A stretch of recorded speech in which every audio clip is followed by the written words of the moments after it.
Oh no. Oh, okay, it's working. Hello. It's nice to see you.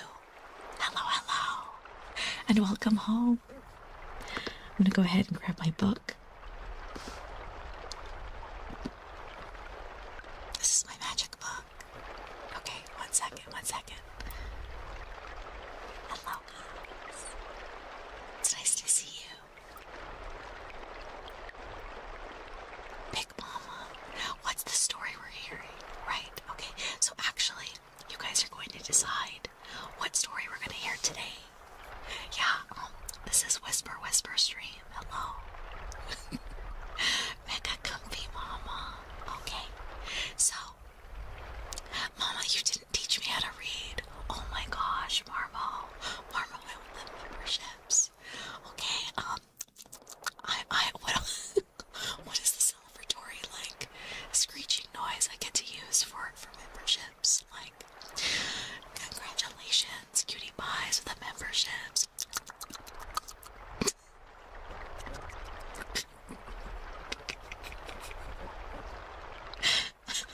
Thank you for the memberships. Yeah, today is ASMR stream, you guys. Special ASMR stream. Maybe next time, Brian. It's okay. It's okay. Alright, so we have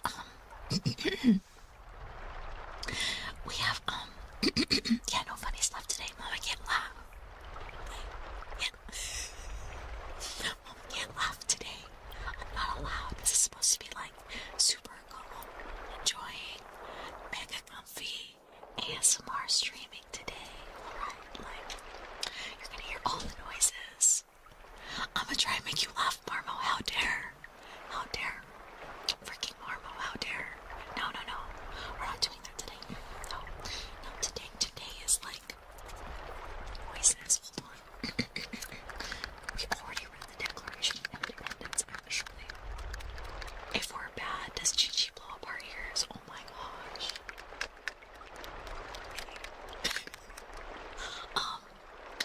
This is like the noise of my pop socket, so like, I'm sorry, like, I can't do serious ASMR streams.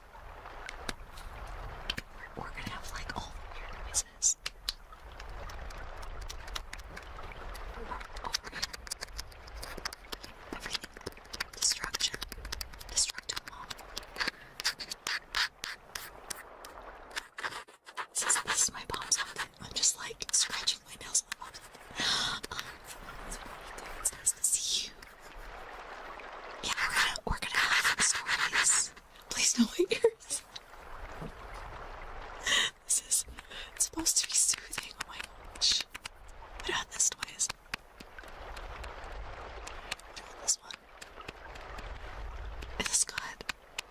I don't know if this is a good ASMR noise.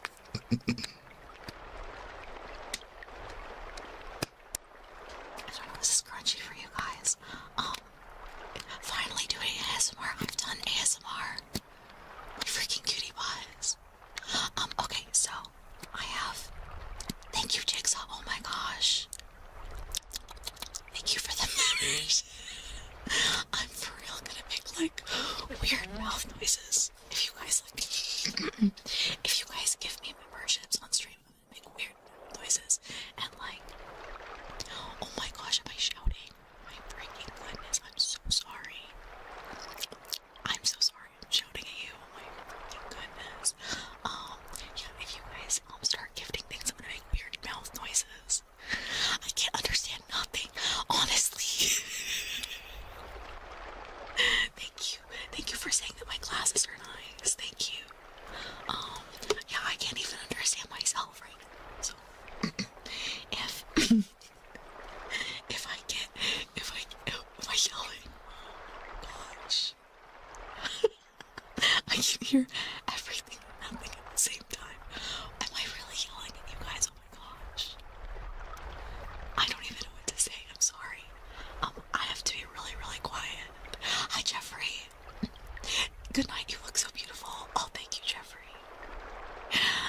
Yeah, right. You are the 7-star cause clapping in the background.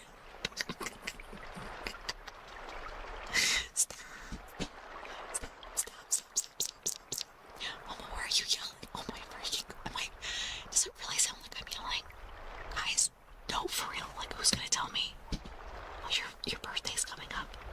Happy birthday. We're not even trying. Not even trying to what? Okay, guys, like, am I really, like, really loud? Am I being loud? Hank, be real with me. Am I being really loud? I need to know, like, are you guys memeing with me? Or am I, like, does it sound like I'm yelling right now? Like, somebody help me. Mom's hurting us. Oh my gosh. Okay, thank you, Downcast. Okay, freaking goodness. Okay. You're good. Okay. Okay, good. I have 3 story options for you today. Okay, here are the 3 story options. Okay, we're in a library today. This is Mama Library ASMR streaming. Okay, we're gonna read some more unhinged Hans Christian Andersen. So, the last time we were reading The Snow Queen. Do you guys remember that? Do you guys remember The Snow Queen? You guys remember, right? They had crazy hot Snow Queen and the little girl who was trying to, oh, hello pizza, welcome home. Yeah, you guys remember that. We are going to read more. Is this Reading Rainbow? Reading Rainbow. I can fly anywhere. Take a look. It's in a book. Reading Rainbow. Okay. We are going to read more crazy Hans Christian Andersen unhinged stories. Here are our 3 story suggestions. Okay, we could read The Little Mermaid, or we could read Thumbelina, or we can read The Ugly Duckling. What are we reading? Okay, I've given you some really good, hardcore, unhinged suggestions from Hans Christian Andersen. So, we're gonna read the original. Not gonna stay long. No, that's okay, Downcast, don't worry. Hi, SCP Deadman, hello. It's nice to see you, cutie pie. No bull. Do I have, any mods in the chat?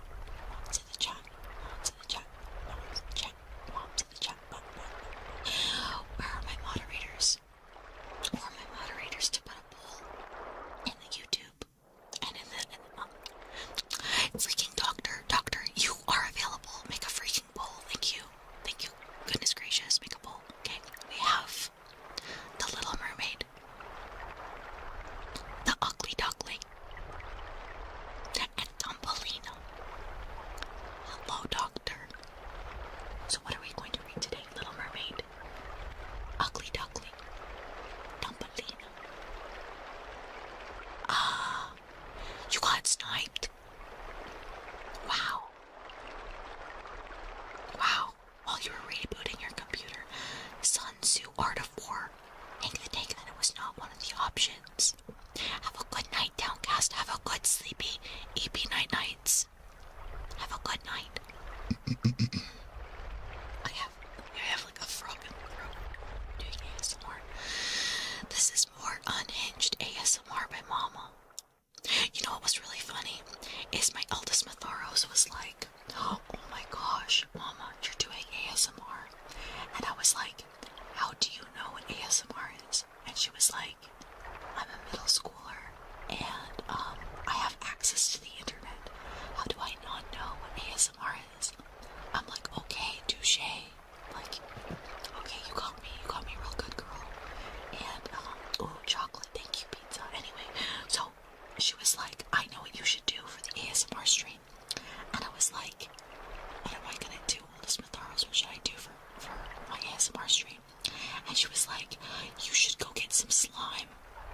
And go get some like really crunchy slimes. Go get some like slimes with like little beads and other stuff. And like put the crunchies in it because that's gonna be really delicious. And I said, did you just say crunchy slime ASMR is delicious? And she was like, yeah, crunchy slime ASMR. So anyway, that's what she was saying I should do for ASMR stream today.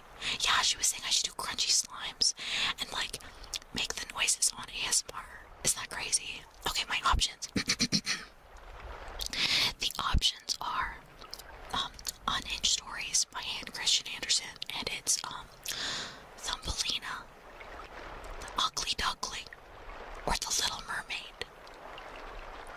week ago I passed out last stream. I was happy because we found the monkey. We did find the monkey. My cat just passed out on my leg. She thinks she owns everything. That's so cool. Your cat is like MVP. Like, of course she owns everything. That's her house. What are you thinking, Jigsaw? You just live there. Okay, guys. Yeah, your cat owns your leg. I don't know what you wanted. So we've got the Little Mermaid, and we've got the Ugly Duckling, and we've got Thumbelina. So what are we reading today, guys? Reading today. Cat owns everything. Cat owns everything. It's okay. I don't know how long I'm gonna give you guys. I'm gonna look at this poll while it's happening. What do you guys? The Ugly Duckling. I love that. I love how people are like, yes, Ugly Duckling or Little Mermaid. Okay. And everyone's like, not Thumbelina, please. People couldn't be further from the truth. Okay, so it looks like we need to read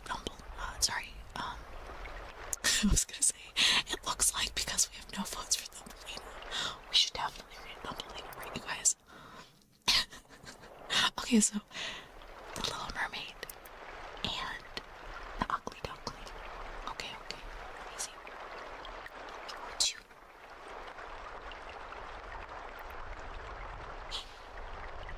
Where is the Little Mermaid? Alright. Okay. You've never even heard of Thumbelina. Oh my gosh. Pizza says, I got a whole carton of Hershey's milk chocolate 36 pack of chocolate bars. Oh my gosh, Pizza. So are you going to share with all the cutie pies then? Because that sounds real good. Oh, Thumbelina is so good. Oh my goodness, like there's a movie and it is top tier content. I'm sorry, I just really like that left ear. I'm sorry, you guys. I don't know what to say. Don't betray us like that. What are you talking about? Are you talking about the Thumbelina? I know, isn't that so much chocolate? Oh my gosh. That's so much chocolate. Wait, I don't know. This is very ASMR-y. I don't know what I'm doing. Wait, if I write on paper, if I write on this paper, is it very ASMR?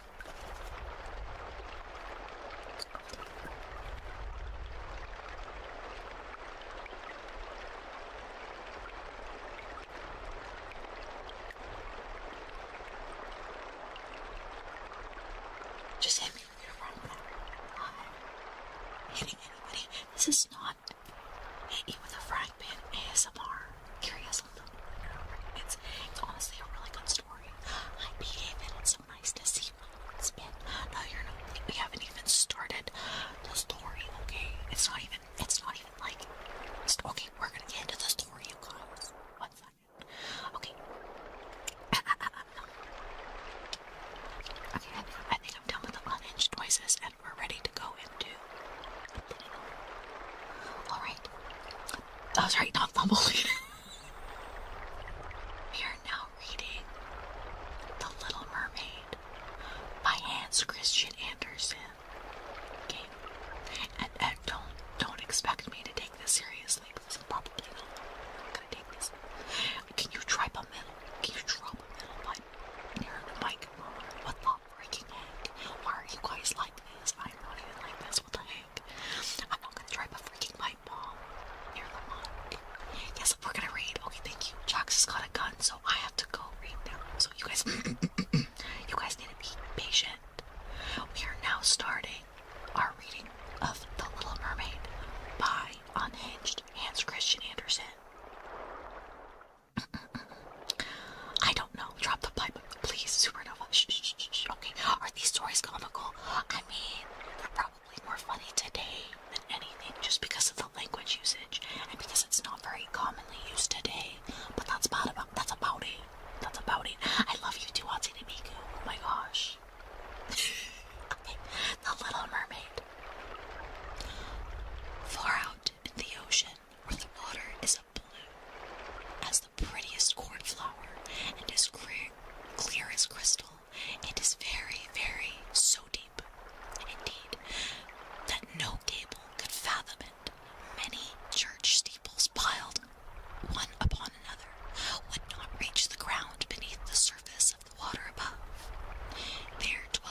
We must not imagine that there is nothing at the bottom of the sea but bare yellow sand.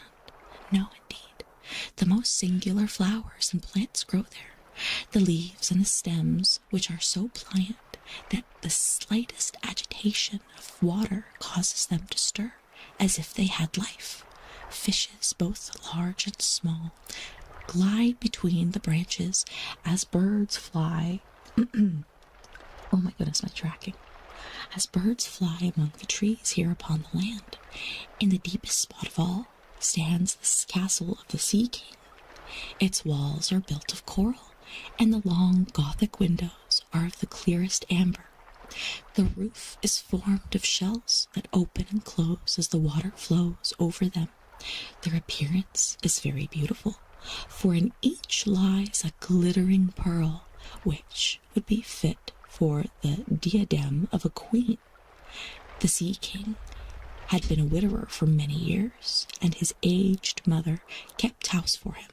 She was a very wise woman, and exceedingly proud of her high birth. On that account, she wore 12 oysters on her tail, while others of high rank were also only allowed to turn the page. Hold on.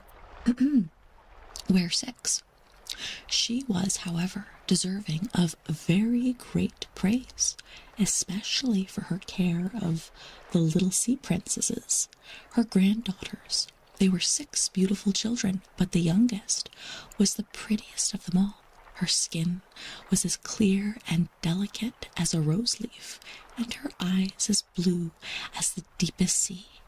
But like all the others, she had no feet, and her body ended in a fish's tail. All day long they played in the great halls of the castle, or among the living flowers that grew out of the walls. The large amber windows were open, and fish swam in just as the swallows fly into our houses when we open the windows, excepting that the fishes swam up to the princesses, ate out of their hands, and allowed themselves to be stroked. Outside the castle there was a beautiful garden in which grew bright red and dark blue flowers and blossoms like flames of fire. The fruit glittered like gold, and the leaves and stems waved to and fro continually. The earth itself was the finest sand, but blue as the flame of burning sulphur. Over everything lay a particular blue radiance, as if it were surrounded by the air from above, through which the blue sky shone instead of the dark depths of the sea. In calm weather the sun could be seen, looking like a purple flower, with the light streaming from the calyx. Each of the young princesses had a little plot of ground in the garden, where she might dig and plant as she pleased. One arranged her flower bed into the form of a whale. Another thought it would be better to make hers like the figure of a mermaid. But of the youngest was round like the sun and contained flowers as red as his rays at sunset.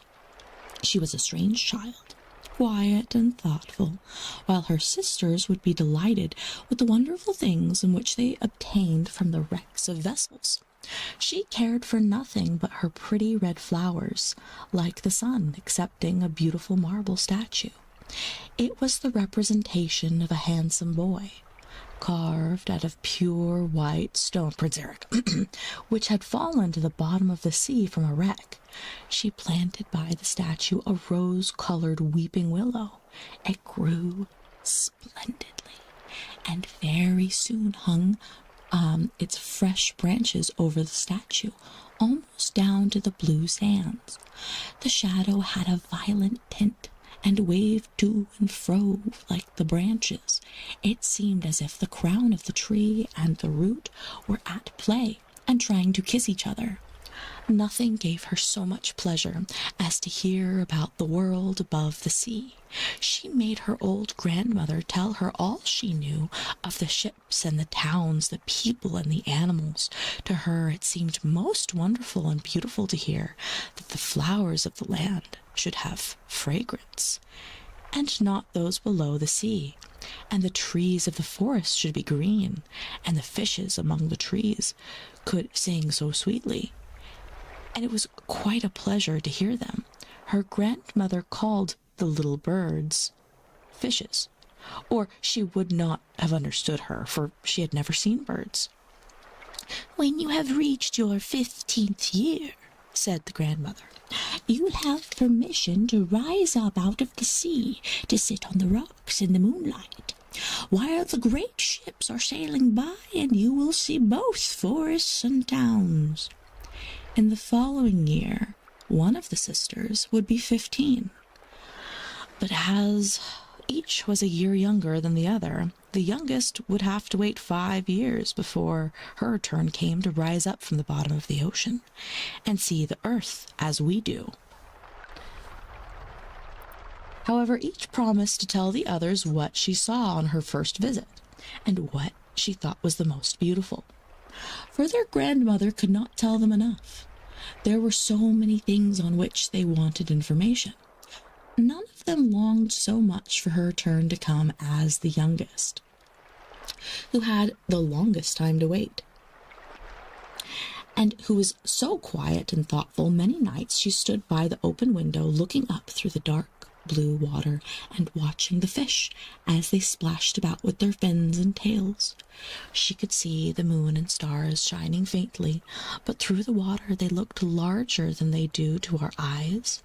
When something like a black cloud passed between her and them, she knew it was neither a whale swimming over her head or a ship full of human beings, who never imagined that a pretty little mermaid was standing beneath them, holding out her white hands towards the keel of their ship. As soon as the eldest was 15, she was allowed to rise to the surface of the ocean. When she came back, she had hundreds of things to talk about, but the most beautiful, she said, was to lie in the moonlight on a sandbank in the quiet sea near the coast and gaze on the large town nearby, where the lights were twinkling like hundreds of stars, to listen to the sounds of music, the noise of carriages, and the voices of human beings, and then to hear the merry bells peal out from the church steeples. And because she could not go near all those beautiful things, she longed for them more than ever. Oh, did not the younger sister listen eagerly to all these descriptions? And afterward, when she stood at the open window looking out through the dark blue water, she thought of the great city with all of its bustle and noises, and even fancied that she could hear the sound of the church bells down in the depths of the sea. In another year, the second sister received permission to rise to the surface of the water and to swim about where she pleased. She rose just as the sun was setting, and this, she said, was the most beautiful sight of them all. The whole sky looked like gold, white, violet, and rose-colored clouds, which she could not describe, floated over her, and still more rapidly than the clouds flew a large flock of old swans towards the setting sun, looking like a long white veil across the sea. She also swam towards the sun, but it sunk into the waves, and the rosy tints faded from the clouds and from the sea. The third sister followed, and she was the boldest of them all, and she swam up a broad river that emptied itself into the sea. On the banks she saw green hills covered with beautiful vines. Palaces and castles peeped up from amid the proud trees of the forest. She heard the birds singing, and the rays of sun were so powerful that she was obliged often to dive down under the water to cool her burning face. In a narrow creek she found a whole troop of little human children, quite naked, and sporting about in the water. She wanted to play with them, but they fled in a great fright. And then a little black animal came to the water. It was a dog, but she did not know that, for she had never seen one. This animal barked at her so terribly that she became frightened, and rushed back to the open sea. But she said she could never forget the beautiful forest, the green hills, and the pretty little children who could swim in the water, although They had not fishtails. The fourth sister was more timid. She remained in the midst of the sea, but she had said it was quite beautiful. There was there, as near the land she could see for so many miles around her, and the sky above looked like a bell of glass. She had seen the ships, but at such a great distance that they looked like seagulls.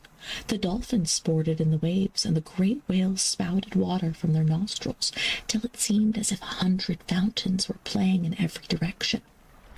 The fifth sister's birthday occurred in the winter, so when her turn came, she saw what the others had not seen on the first time they went up. The sea looked quite green, and large icebergs were floating about, each like a pearl, she said, but larger and loftier than the churches built by men. They were of the most singular shapes and glittered like diamonds. She had seated herself upon one of the largest and let the wind play with her long hair, and she remarked that all the ships sailed by rapidly and steered as far away as they could from the iceberg, as if they were afraid of it. Towards the evening, as the sun went down, dark clouds covered the sky, the thunder rolled and the lightning flashed, and the red light glowed on the icebergs as they rocked and tossed on the heaving sea. On all the ships the sails were reefed with fear and trembling, while she sat calmly on the floating iceberg, watching the blue lightning as it darted its forked flashes into the sea. When first the sisters had permission to rise to the surface, they were each delighted with new and beautiful sights they saw. But now, as grown-up girls, they could do as they pleased, and they had become indifferent about it. They wished themselves back again in the water, and after a month had passed away, they said it was much more beautiful down below and pleasanter to be at home. Yet often in the evening hours the five sisters would twine their arms around each other and rise to the surface in a row. They had more beautiful voices than any human being could have, and before the approach of a storm, when they expected a ship would be lost, they swam before the vessel and sang sweetly of the delights to be found in the depths of the sea, and begging the sailors not to fear if they sank to the bottom. But the sailors could not understand the song. They took it for howling of the storm, and these things were never to be beautiful for them, for if the ship sank, the men were drowned, and their dead bodies alone reached the palace of the Sea King. When the sisters rose, arm in arm, through the water in this way, their youngest sister would stand quite alone, looking after them, ready to cry, only that the mermaids have no tears, and therefore they suffer more. "Oh, were I but 15 years old," said she, "I know that I shall love the world up there, and all the people who live in it." At last she reached her 15th year.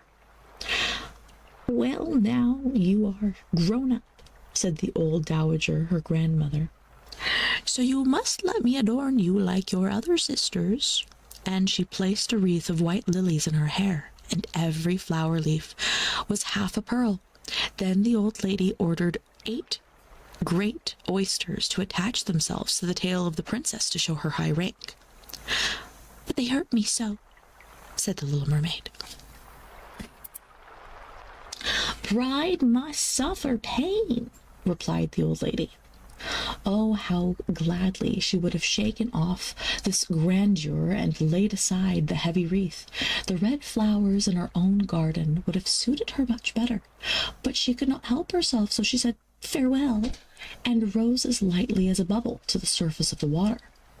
The sun had just set, and as she raised her head above the crimson waves, but the clouds were tinted with crimson and gold, and through the glimmering twilight beamed the evening star in all of its beauty. The sea was calm, and the air mild and fresh. A large ship with 3 masts lay becalmed on the water, with only one sail set, for not a breeze stiffed, and the sailors sat idle on the deck or amongst the rigging. There was music and song aboard, and as darkness came, 100 colored lanterns were lighted, as if the flags of all the nations waved in the air. The little mermaid swam close to the cabin windows, and then, as the waves lifted her up, she could look in through the clear glass window panes and see a number of well-dressed people within. Among them was a young prince, the most beautiful of all. With large black eyes, he was 16 years of age, and his birthday was being kept with much rejoicing. The sailors were dancing on the deck, and when the prince came out of the cabin, more than 100 rockets rose in the air, making it bright as day. The little mermaid was so startled that she dived under the water, and then when she again stretched out her head, it appeared as if all the stars in heaven were falling all around her. She had never seen such fireworks before. Great suns spurted fire about, splendid fireflies blew and flew in the blue air, and everything was reflected in the clear, calm sea beneath. The ship itself was so brightly illuminated that all the people and even the smallest rope could be distinctly and plainly seen. And how handsome the young prince looked as he pressed the hands of all the present and smiled at them, while the music resounded through the clear night air. It was very late, yet the little mermaid could not take her eyes from the ship or from the beautiful prince. The colored lanterns had been extinguished. No more rockets rose in the air, and the cannon had ceased firing. But the sea became restless, and a moaning, grumbling sound could be heard beneath the waves. Still, the little mermaid remained by the cabin window, rocking up and down in the water, which enabled her to look in. After a while, the sails were quickly unfurled, and the noble ship continued her passage. But soon the waves rose higher, heavy, dark clouds in the sky. Lightning appeared in the distance, and a dreadful storm was approaching. Once more the sails were reefed, and the great ship pursued her flying course over the raging sea. The waves rose mountains high, as if they could have overtopped the mast, but the ship dived like a swan between them, and then rose again on their lofty foaming crests. To the little mermaid this appeared a pleasant sport, but not so to the sailors. At length the ship groaned and creaked. The thick planks gave way under the lashing of the sea as it broke over the deck. The mainmast snapped asunder like a reed. The ship lay over her side on the water as it rushed in. The little mermaid now perceived that the crew were in danger. Even she herself was obliged to be careful to avoid the beams, and the planks of water wreck which scattered lay all over the water. At one moment it was so pitch dark that she could not see a single object, but a flash of lightning revealed the whole scene.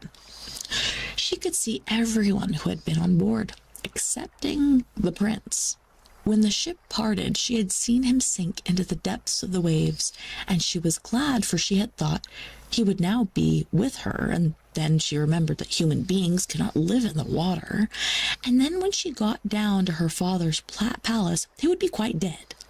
But he must not die.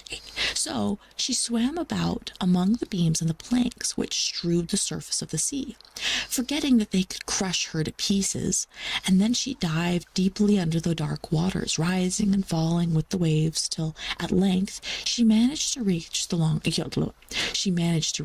prince, who was fast losing power of swimming in that stormy sea. His limbs were failing him. His beautiful eyes were closed, and he would have died had not the little mermaid come to his assistance. She held his head above the water and let the waves drift them where they would. In the morning the storm had ceased, but of the ship not a single fragment could be seen. The sun rose red and glowing from the water, and its beams brought back the hue of health to the prince's health, but his eyes remained closed. The mermaid kissed his high, smooth forehead and stroked back his wet hair. They seemed to her like the marble statue in her little garden, and she kissed him again and wished that he might live. Presently they came in sight of land, and she saw lofty blue mountains, on which the white snow rested as if a flock of swans were lying upon them. Near the coast were beautiful green forests, and close by stood a large building. Whether a church or a convent she could not tell. Orange and citron trees grew in the garden, and before the door stood lofty palms. The sea here formed a little bay in which the water was quite still, but very deep. So she swam with the handsome prince to the beach, which was covered with fine white sand, and there she laid with him in the warm sunshine, taking care to raise his head higher than his body. When the bells sounded in the large white building, and the number of young girls came out into the garden, the little mermaid swam out farther from the shore and placed herself between some high rocks that rose out of the water. And she covered her head and neck with the foam of the sea, so that her little face might not be seen. Do you need something, Doctor? Do you want to put this under it? Sure. Yes, go ahead. You can point it down a little bit.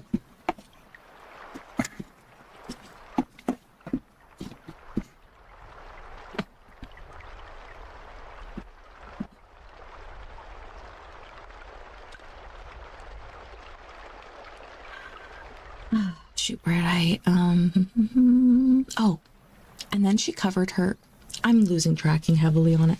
Sorry.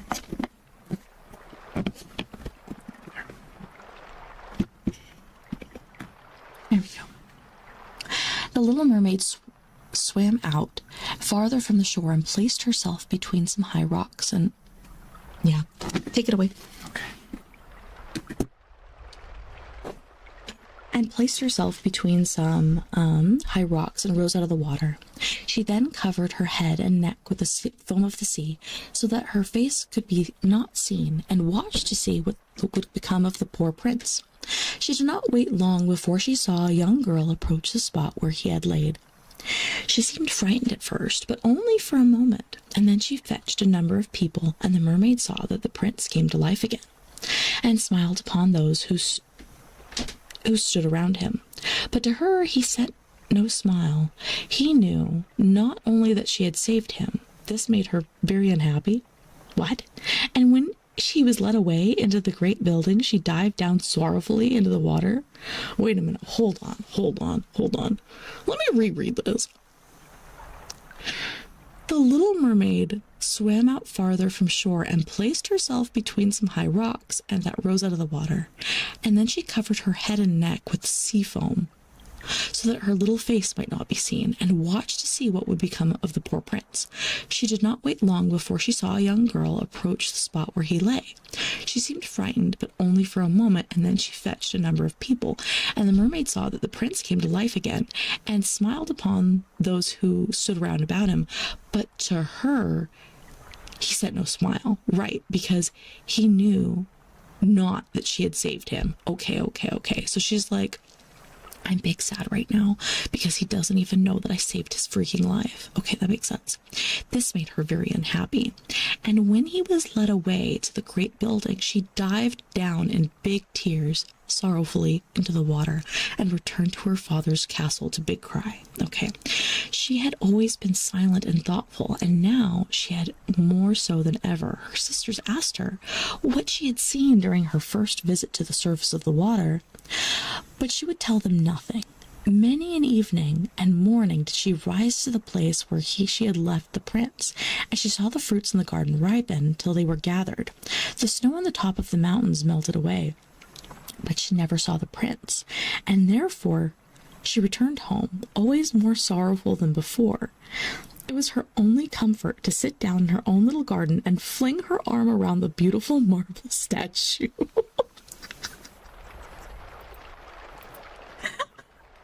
Hi guys, I'm reading The Little Mermaid by Hans Christian Andersen. So, to kind of recap what we've been reading so far, The Little Mermaid, so far, all of her sisters, all of her older sisters, because like she's got like 5 sisters ahead of her, okay? And like every year when like they turn 15, they get to like go out to the surface and explore it and like basically get their fill of what humankind is like.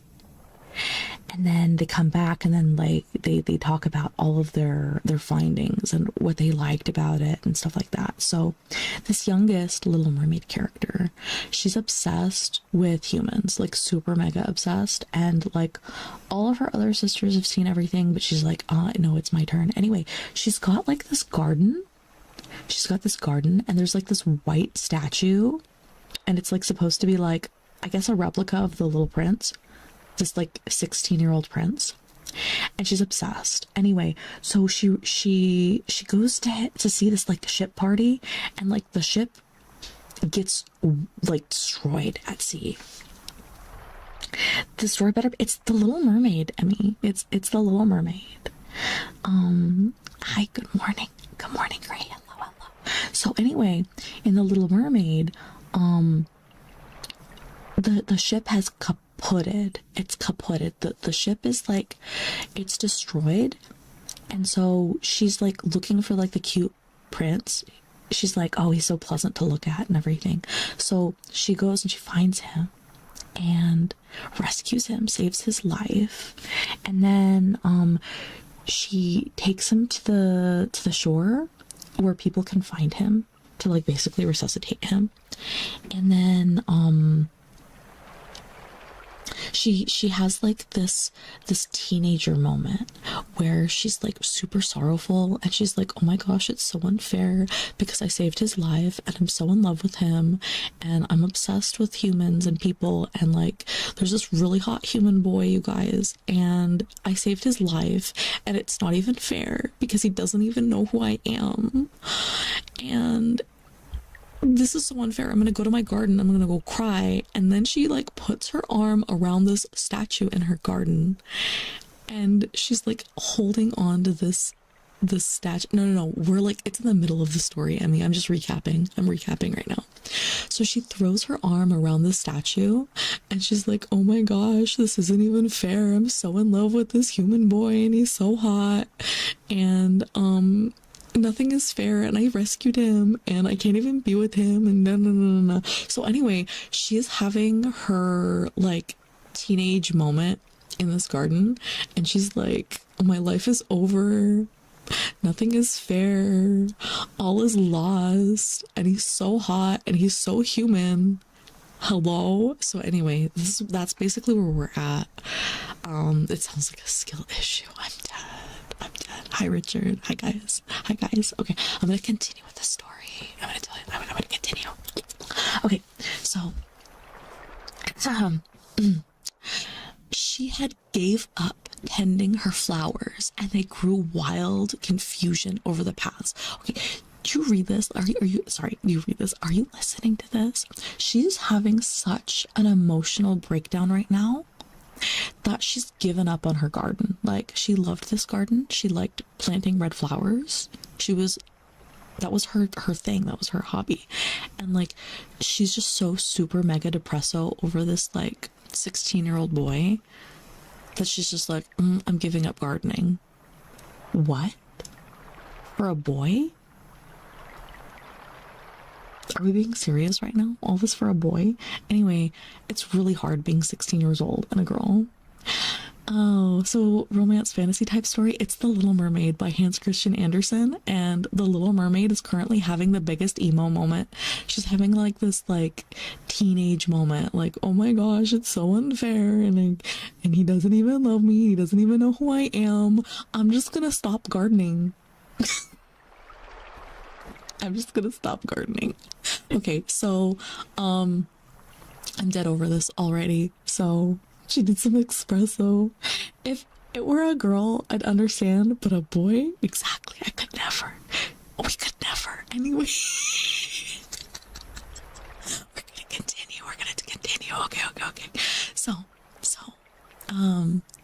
She had given up tending her flowers, and they grew wild in confusion over the paths, twining their long leaves and stems round the branches of the trees, so that the whole place became dark and gloomy. At length she could bear it no more, and told one of her sisters all about it. Then the others heard the secret, and very soon it became known to two mermaids whose intimate friend happened to know who the prince was. She had also seen the festival on board ship, and she told them where the prince came from and where his palace stood. Oh my gosh. So this little mermaid is like talking about it. She's like, I can't take it anymore. I've got to talk to people about it. She talks to other mermaids about it, and they're like, oh my gosh, homegirl, I saw that same party. And you know what? That little boy you rescued, actually he's the prince. And she's just like, oh my gosh, no way, homegirl. Where does he live? And so now those little mermaids are like, this is where he lives. Like, hello?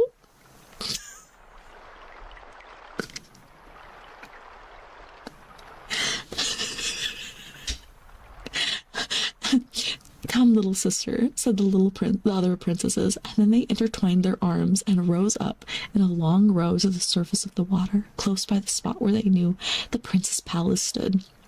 It was built of bright yellow shining stone, with long flights of marble steps, one of which reached quite down to the sea. Splendid gilded cupolas rose over the roof, and between the pillars that surrounded the whole building stood lifelike statues of marble. Through the clear crystal of the lofty windows could be seen noble rooms with costly silk curtains and hanging tapestry, while the walls were covered with beautiful paintings, which were a pleasure to look at. In the center of the largest saloon, a fountain threw its sparkling jets high upon the glass cupola of the ceiling, through which the sun shone upon the water and upon the beautiful plants growing around the basin of the fountain.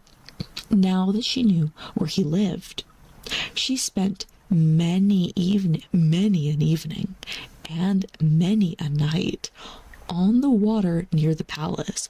Homegirl was a stalker, so she basically went out like every day and every night and was super, super obsessed with him and watched his house. Homegirl was watching his house. She would swim much nearer to the shore than any of the others ventured to do, because she was obsessed. Indeed, once she went quite up the narrow channel under the marble balcony, which threw a broad shadow on the water. Here she would sit and watch the young prince, who thought himself quite alone in the bright moonlight. Oh my goodness. Yes, she's losing her mind over this boy. She's like stalking him. She saw him many times of an evening sailing in a pleasant boat with music playing and flags waving. She peeped out from among the green rushes, and if the wind caught her long silvery white veil, those who saw it believed it to be a swan spreading out its wings. On many a night, too, when the fishermen with their torches were out at sea, she heard them relate so many good things about the doings of the young prince that she was glad that she had saved his life when she had been tossed about half dead in the waves. She's like getting the tea on homeboy, and then she's like, oh my gosh, I'm so glad I saved his life. She's obsessed with him. And she remembered that his head had rested on her bosom and how heartily she had kissed him.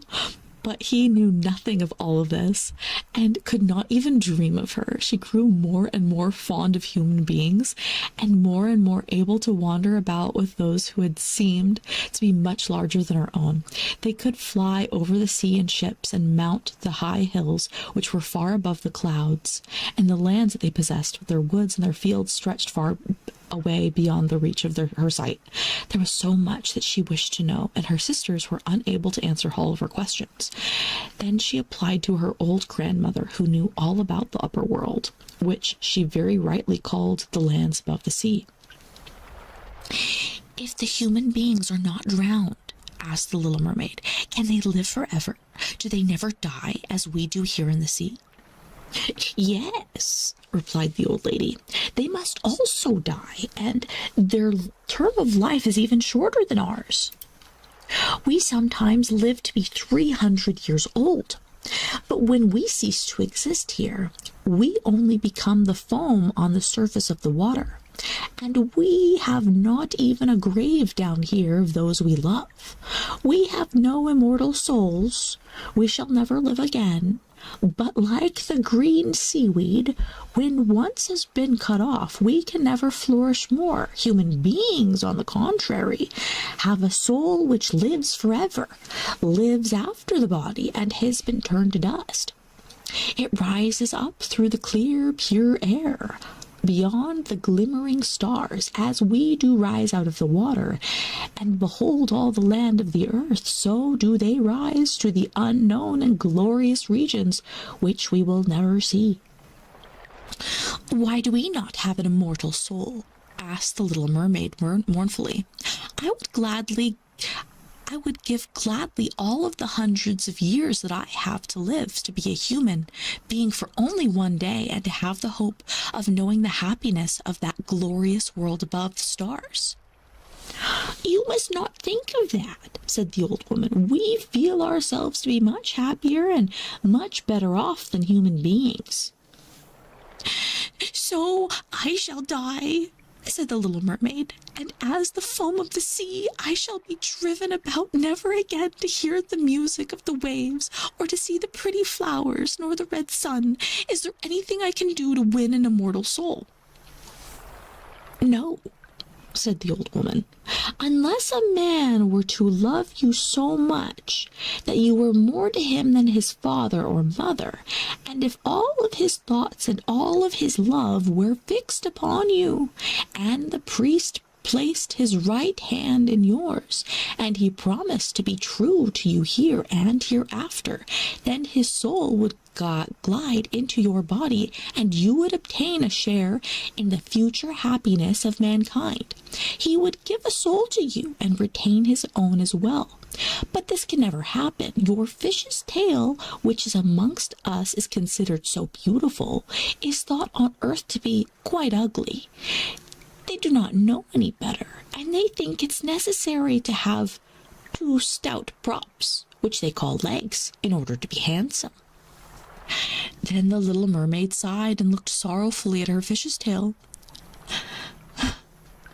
Let us be happy, said the old lady, and dart and spring about during the 300 years that we have to live, which is really quite long enough. After that we can rest ourselves all the better. This evening we're going to have a court ball. It was one of those splendid sights that we can never see on earth. The walls and the ceilings of the large ballroom were thick but transparent crystal, made hundreds of colossal shells, some of them deep red and others of grass green, stood on each side of the rows with blue fire in them, which lighted up the whole saloon, and shone through the walls, which so that the sea was also illuminated. Innumerable fishes, great and small, swam past the crystal walls.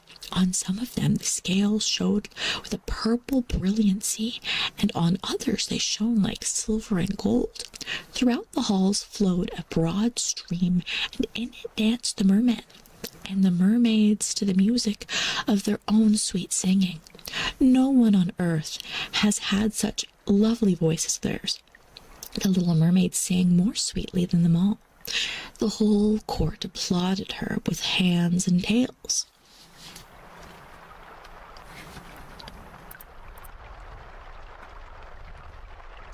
And the moment in her heart felt quite gay, for she knew that she had the loveliest voice of any on the earth or the sea. But she had soon thought again of the world above her, for she could not forget about the super-hot charming prince, nor her sorrow that she had not an immortal soul like his. Therefore, she crept away silently out of her father's palace, because she was a baddie, and while everything within the gladness was song, she sat in her own little garden, sorrowful and alone, And then she heard the bugle sounding through the water and thought, "He is certainly sailing above, he on whom my wishes depend, and in whose hands I should like to place the happiness of my life. I will venture all for him, and to win an immortal soul, while my sisters are dancing in my father's palace, I will go to the sea witch, of which I have always been so much afraid, but she could give me counsel and help." And then the little mermaid went from her garden and took the road to the foaming whirlpools behind which the sorceress lived. She had never been that way before. Neither flowers nor grass grew there. Nothing but bare, gray, sandy ground stretched out to the whirlpool, where the water, like foaming mill wheels, whirled round everything that it seized, and it cast into the fathomless deep. Through the midst of these crushing whirlpools, the little mermaid was obliged to pass to reach the dominions of the sea witch. And also, for a long distance, the only road lay right across the quantity of warm, bubbling mire, called by the witch her turf moor. Beyond this stood her house in the center of a strange forest, in which all the trees and flowers were polypi, half animals, half plants. They looked like serpents, with hundreds of heads growing out of the ground. The branches were long, slimy arms with fingers like flexible worms, moving limb after limb from the root to the top. All that could be reached in the sea they seized upon and held fast so that it never escaped from their clutches. The little mermaid was so alarmed at what she saw that she stood still, and her heart beat with fear, and she was very nearly turning back, but she thought of the hot prince and of the human soul for which she longed for, and her courage returned. She fastened her long flowing hair around her head so that the polypi might not seize hold of it. She laid her hands together across her bosom, and then she darted forward as a fish shoots across the water, between the supple arms and the fingers of the ugly polypi, which were stretched out on each side of her. She saw that each held its grasp to something it had seized with its numerous little arms. As if they were iron bands, the white skeletons of human beings who had perished at sea and had sunk down to the depths of the water, skeletons of land animals, oars, rudders, chests of ships were lying tightly, grasped by their clinging arms, even a little mermaid, whom they had caught and strangled, and this seemed the most shocking of all to the little princess. Now, she came to the space of marshy ground in the wood where large, fat water snakes were rolling in the mire and showing their ugly, drab-colored bodies. In the midst of this spot stood a house built with the bones of shipwrecked human beings. There sat the sea witch, allowing a toad to eat from her mouth, just as people sometimes feed a canary with a piece of sugar. She had called the ugly water snakes her little chickens. Look at all these chickens, and allowed them to crawl all over her bosom. "I know what you want," said the sea witch. "It is very stupid of you, but you shall have your way, and it will bring you sorrow, my pretty princess.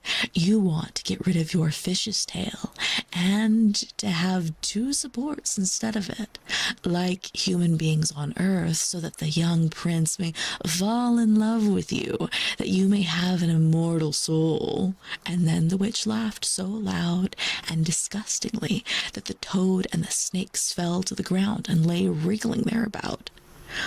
"You were but just in time," said the witch, "for after sunrise tomorrow I should not be able to help you till the end of another year. I will prepare a draught for you, with which you must swim to land tomorrow before sunrise and sit down on the shore and drink it. Your tail will then disappear and shrink up into what mankind calls legs, and you will feel great pain, as if a sword were passing through you. But all who see you will say that you are the prettiest little human being they ever saw. You will have the same floating gracefulness of movement, and no dancer will ever tread so lightly. But at every step you take, it will feel as if you were treading upon sharp knives, and the blood must flow. If you will bear all this, I will help you." "Yes, I will," said the little princess in trembling voice as she thought of the prince and the immortal soul. "But think again," said the witch, "for once your shape has become like a human being, you can no more be a mermaid. You will never return through the water to your sisters or to your father's palace again. And if you do not wish the love of the prince, so that he is willing to forget his father and mother for your sake, and to love you with his whole soul, and allow the priest to join your hands, that you may become man and wife, then you will never have an immortal soul. The first morning after he marries another, your heart will break, and you will become foam on the crest of the waves." I will do it," said the mermaid, and she became pale as death. "But I must be paid also," said the witch, "and it is not a trifle that I ask. You have the sweetest voice of any who dwell here in the depths of the sea, and you believe that you will be able to charm the prince with it also. But this voice, you must give it to me. The best thing you possess will I have for the price of my drop. My own blood must be mixed with it, that it may be as sharp as a two-edged sword." "But if you take away my voice," said the little mermaid, "what is left for me?" "Your beautiful form, your graceful walk, your impressive eyes, surely. With these you can enchain a man's heart. Well, have you lost your courage? Put out your little tongue that I may cut it off as my payment. Then you shall have the powerful draught." "It shall be," said the little mermaid. Then the witch placed her cauldron on the fire to prepare the magical draught. "Cleanliness is a good thing," she said, scouring the vessel with snakes, which she had tied together in a large knot that she had pricked herself in the breast, and let the black blood drop into it. The stem that rose formed itself into such horrible shapes that no one looked at them without fear. Every moment that the witch threw something else into the vessel, and then when it became to boil, the sound was like the weeping of a crocodile. When at last the magic draught was ready, it looked like the clearest water. "There it is for you," said the witch. And then she cut off the mermaid's tongue, so that she became dumb and would never again speak or sing.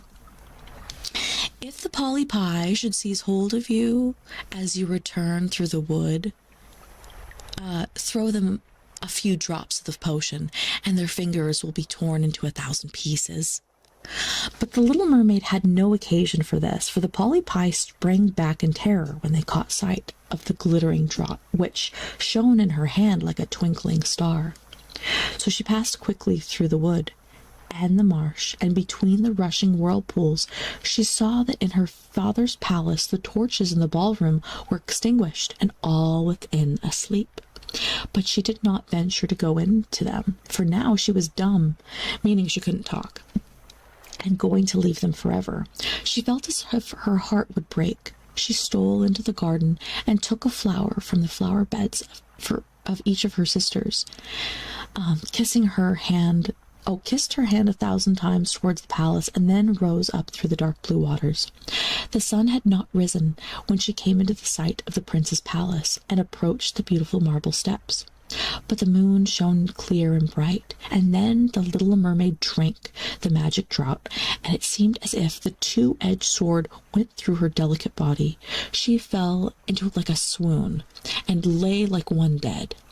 And then when the sun arose and shone over the sea, she recovered and felt a sharp pain. But just before her stood that handsome young prince.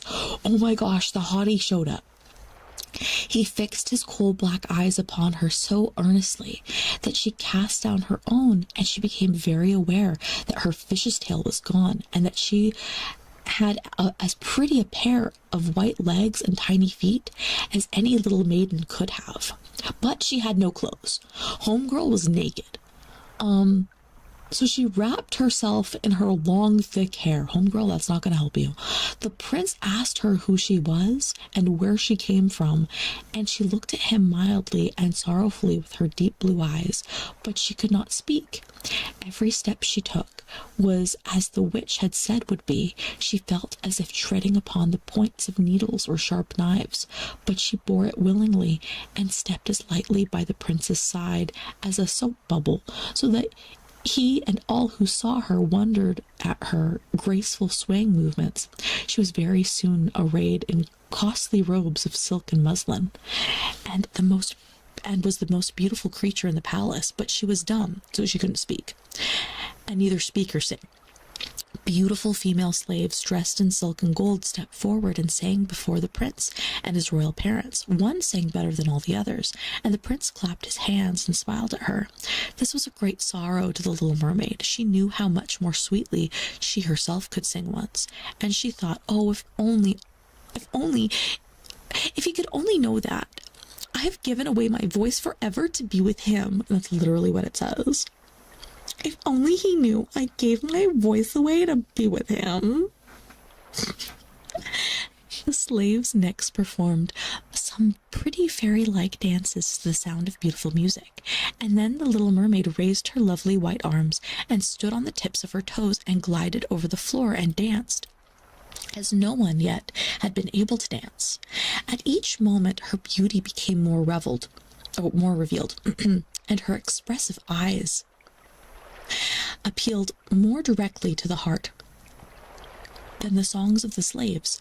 Everyone was enchanted, especially the little prince, who called her his little foundling, and she danced again quite readily to please him, though each time her foot touched the floor it seemed as if she trod on sharp knives.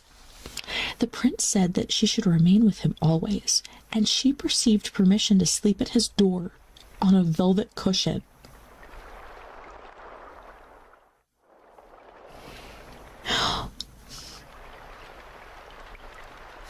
Homegirl was so down bad for him.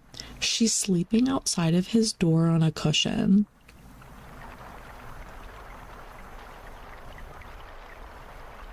She's so down bad for him.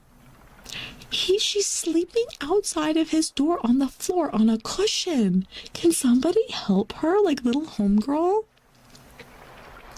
Why are we this obsessed over him? Why?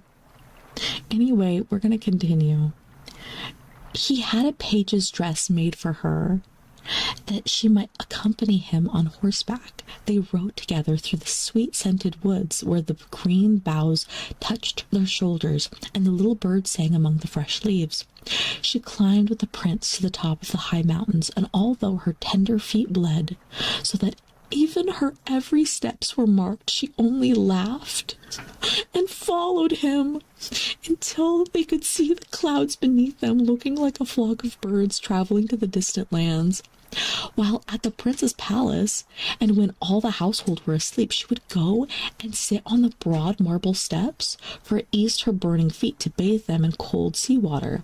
And then she thought of all those below in the deep. Once during her night, her sisters would come up arm in arm, singing sorrowfully as they floated on the water. She beckoned to them, and they even recognized her, and they told her how she had grieved them.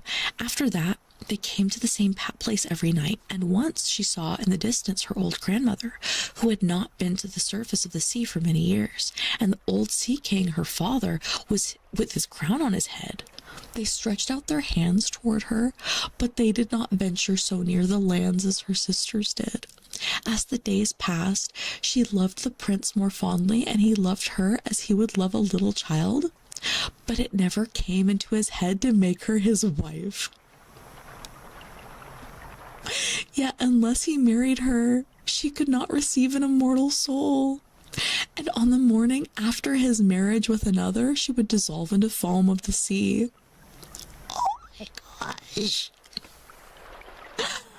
Do you not love me, the best of them all? The eyes of the little mermaid seemed to say when he took her in his arms and kissed her fair forehead. Yes, you are dear to me, said the prince, for you have the best heart and you are the most devoted to me. You are like a young maiden whom I once saw, but whom I shall never meet again. I was in a ship that was wrecked, and the waves cast me ashore near a holy temple where several young maidens performed the service. The youngest of them found me on the shore and saved my life. I saw her but twice, and she is the only one in the world whom I could love. But you are like her, and you almost have her driven image out of my mind. She belongs to the holy temple, and my good fortune had sent you to me instead of her, and we will never part. Ah, he knows not that I'm the one who saved his life, thought the little mermaid. I carried him over to the sea, to the wood where the temple stands. I sat beneath the foam and watched till the human beings came to help. And I saw the pretty maiden that he loves better than... Hold on. Then he loves me. And the mermaid sighed deeply, but she could not shed tears. He says the maiden belongs to the holy temple, therefore she will never return to the world. They will meet no more. While I'm by his side and they see him every day, I will take care of him and love him and give up my life for his sake. What? Hi, Cherry. Hello. Very soon it was said that the prince must marry, and that the beautiful daughter of a neighboring king would be his wife, for a fine ship was being fitted out. Although the prince gave out that he merely intended to pay a visit to the king, it was generally supposed that he really went to see his daughter. A great company were to go with him, and then the little mermaid smiled and shook her head. She knew the prince's thoughts better than any of the others. I must travel, he had said to her. I must see this beautiful princess. My parents desire it, but they will not oblige me to bring her home as my bride. I cannot love her. She is not like the beautiful maiden in the temple, whom you resemble. But if I were forced to choose a bride, I would rather choose you, my dumb foundling, with expressive eyes. And then he kissed her rosy mouth and played with her long waving hair and laid his head on her heart while she dreamed of human happiness and an immortal soul. You are not afraid of the sea, my dumb child, said he, and they stood on the deck of the noble ship, which was to carry them to the country of the neighboring king. And then he told her of the storm and a calm, of strange fishes in the deep beneath them, and of the divers that he had seen there, and she had smiled at his descriptions, for she knew better than anyone what wonders were at the bottom of the sea. So, am I okay? Hi, welcome home, Seven Hearts. Hello. Okay, so can I repeat the ages? The ages of what? Trim Spectre. It's soothing but worrisome. Ages of what? Okay, so just a recap on what's happening. Okay, so she's 15 years old and the little prince is 16. But like, okay, I know that the word dumb means that like she's basically mute. Have a good night, Flaming Dragon. So she's mute, okay? But like, imagine the love of your life calling you dumb all the time. And she's just like, oh my gosh, he loves me. It could never be me. I'm sorry. In the moonlight, when all aboard all aboard were asleep, excepting the man at the helm who was steering, she sat on the deck, gazing down through the clear water. She thought that she could distinguish her father's castle, and upon it her aged grandmother, with the silver crown on her head, looking through the rushing tide at the keel of the vessel. Then her sisters came to the waves and gazed at her mournfully, wringing their white hands. She beckoned to them and smiled, wanting to tell them how happy and well off she was. But the cabin boy approached, and when her sisters dived down, He thought that it was only the foam of the sea which he saw. The next morning, the ship sailed into the harbor of the beautiful town belonging to the king, whom the prince was going to visit. The church bells were ringing, and from the high towers sounded a flourish of trumpets, and soldiers with flying colors and glittering bayonets lined the rocks through which they passed. Every day was a festival. Balls and entertainments followed one another. But the princess had not appeared yet. People said that she was being brought up and educated into a religious house where she was learning every royal virtue. At last she came, and then the little mermaid, who was very anxious to see whether she was really beautiful, was obliged to acknowledge that she had never seen a more perfect vision of beauty. Her skin was delicately fair, and beneath her dark eyelashes, her laughing blue eyes shone with truth and purity. Oh no. Oh no. Oh no, no, no, no, no, no, no. Oh no, no, no, no, no. Guys, homebro Prince, can we cancel him? Okay, this is what he says. This is what he says. It was you, said the prince, who saved my life when I lay dead on the beach, and he folded his blushing bride in his arms. Oh, I am too happy, and said the little mermaid. Wait, what? Hold on. What? What? I feel it. What? This is not making sense. Okay, so the princess comes out, and her blue eyes shine with purity. I feel like I'm missing a step, because the next page says, "It was you," said the prince, "who saved my life when I lay dead on the beach," and he folded his blushing bride in his arms. "Oh, I am too happy," said he, the little mermaid. Said he to the... Oh, no, I was right. Said he to the little mermaid. "My fondest hopes are fulfilled. You will rejoice at my happiness, for your devotion to me is great and sincere." Holy crap. So basically, homebro is looking at this purity princess and is like, oh my gosh, that's the one who saved my life. It's her. And then he's going over to his, like, he's going over to the little mermaid, and he's like, "You're gonna be so happy for me, friend zoned little dumbling. You're gonna be so happy for me because I'm gonna hook up with this princess, and she saved my life. So let's cancel him. Let's cancel the freaking prince." Anyway, he's 16 and he's super dumb. Anyway, the little mermaid kissed his hand and felt as if her heart were already broken. His wedding morning would bring the death of her, and she would change into foam of the sea. All the church bells rung, and the heralds rode about the town, proclaiming the betrothal. Perfumed oil was burning in costly silver lamps on every altar.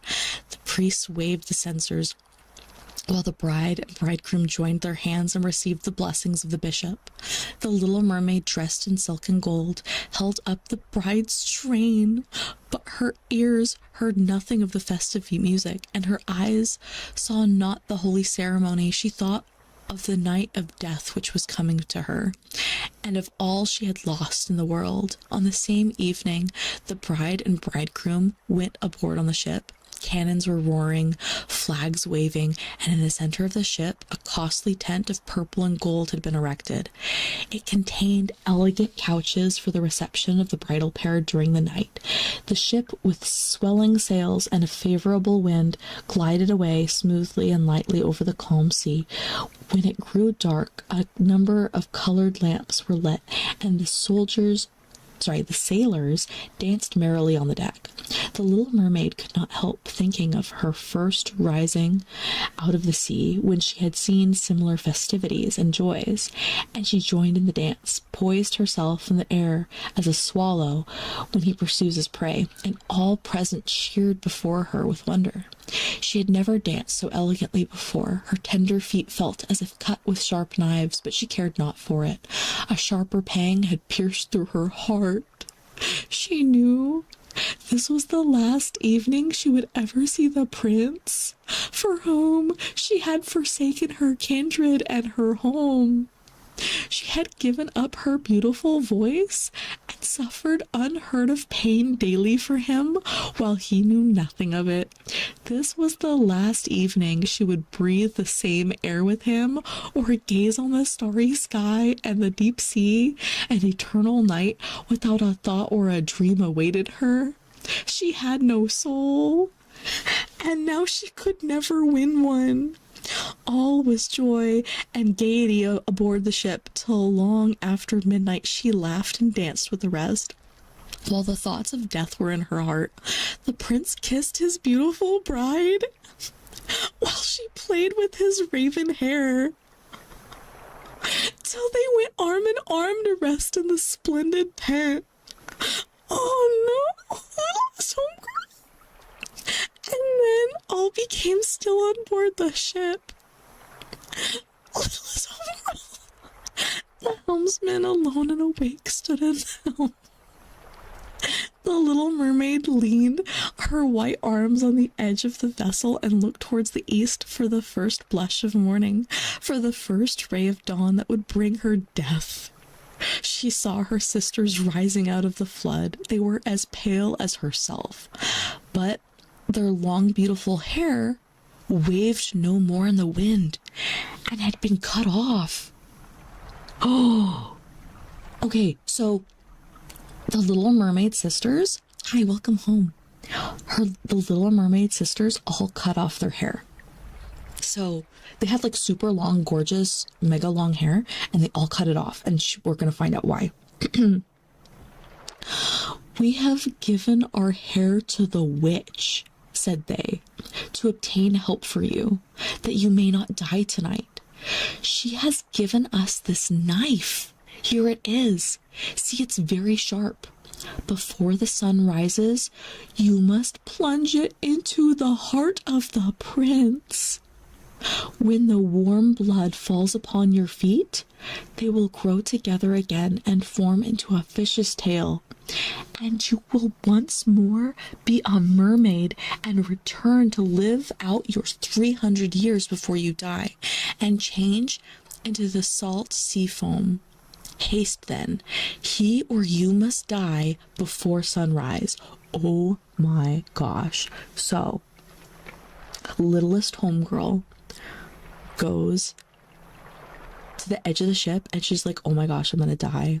I'm gonna die. And like her five mermaid sisters, they had gorgeous hair, and they're like, we cut off our hair for you, and we went to the sea witch and we traded our hair for a knife. Pretty good trade, honestly. And now littlest homegirl has the knife, and they're like, yo, you have to go and plunge this knife into the 16-year-old dude who doesn't even acknowledge your life. And it's either you or him. It's either you or him. It's either you or him. So, okay. We're gonna continue.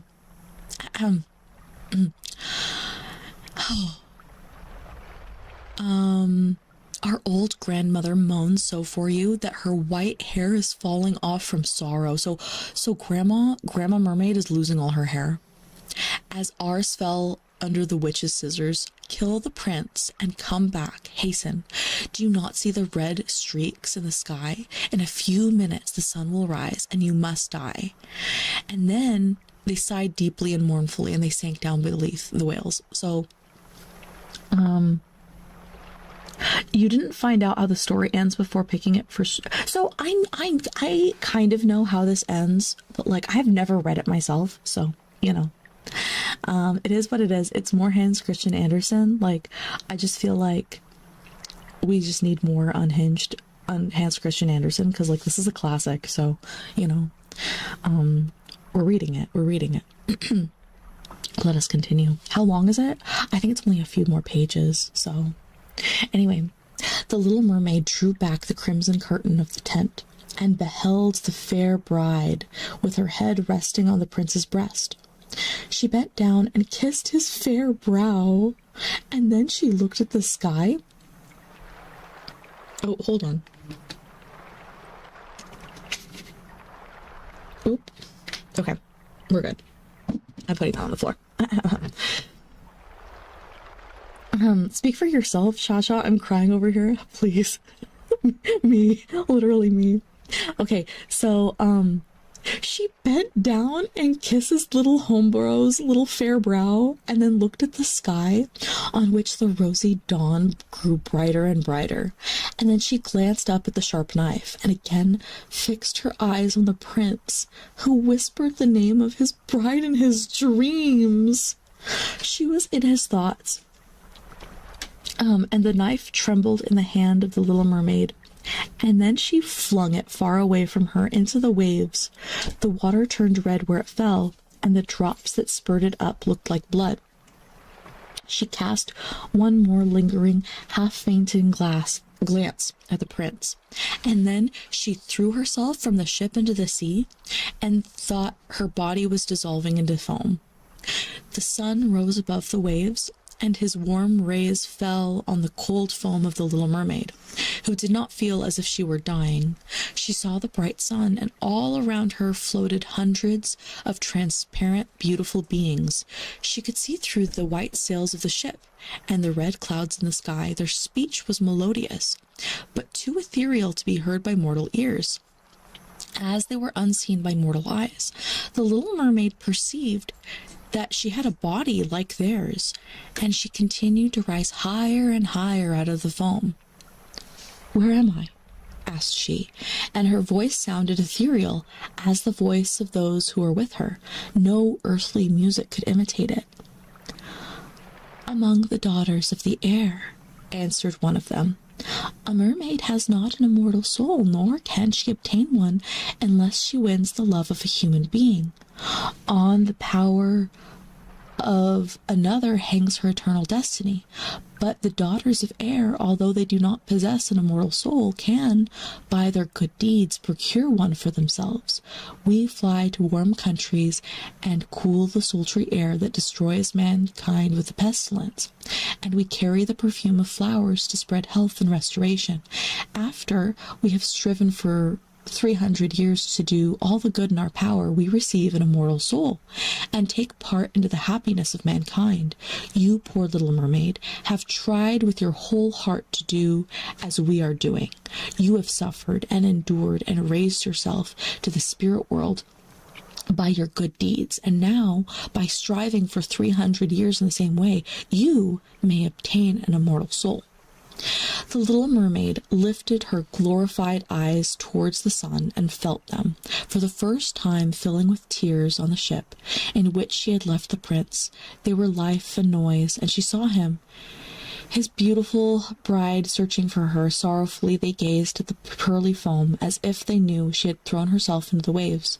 Unseen, she kissed the forehead of her bride and fanned the prince, and then mounted with the other children of the air to the rosy cloud that floated through the ether.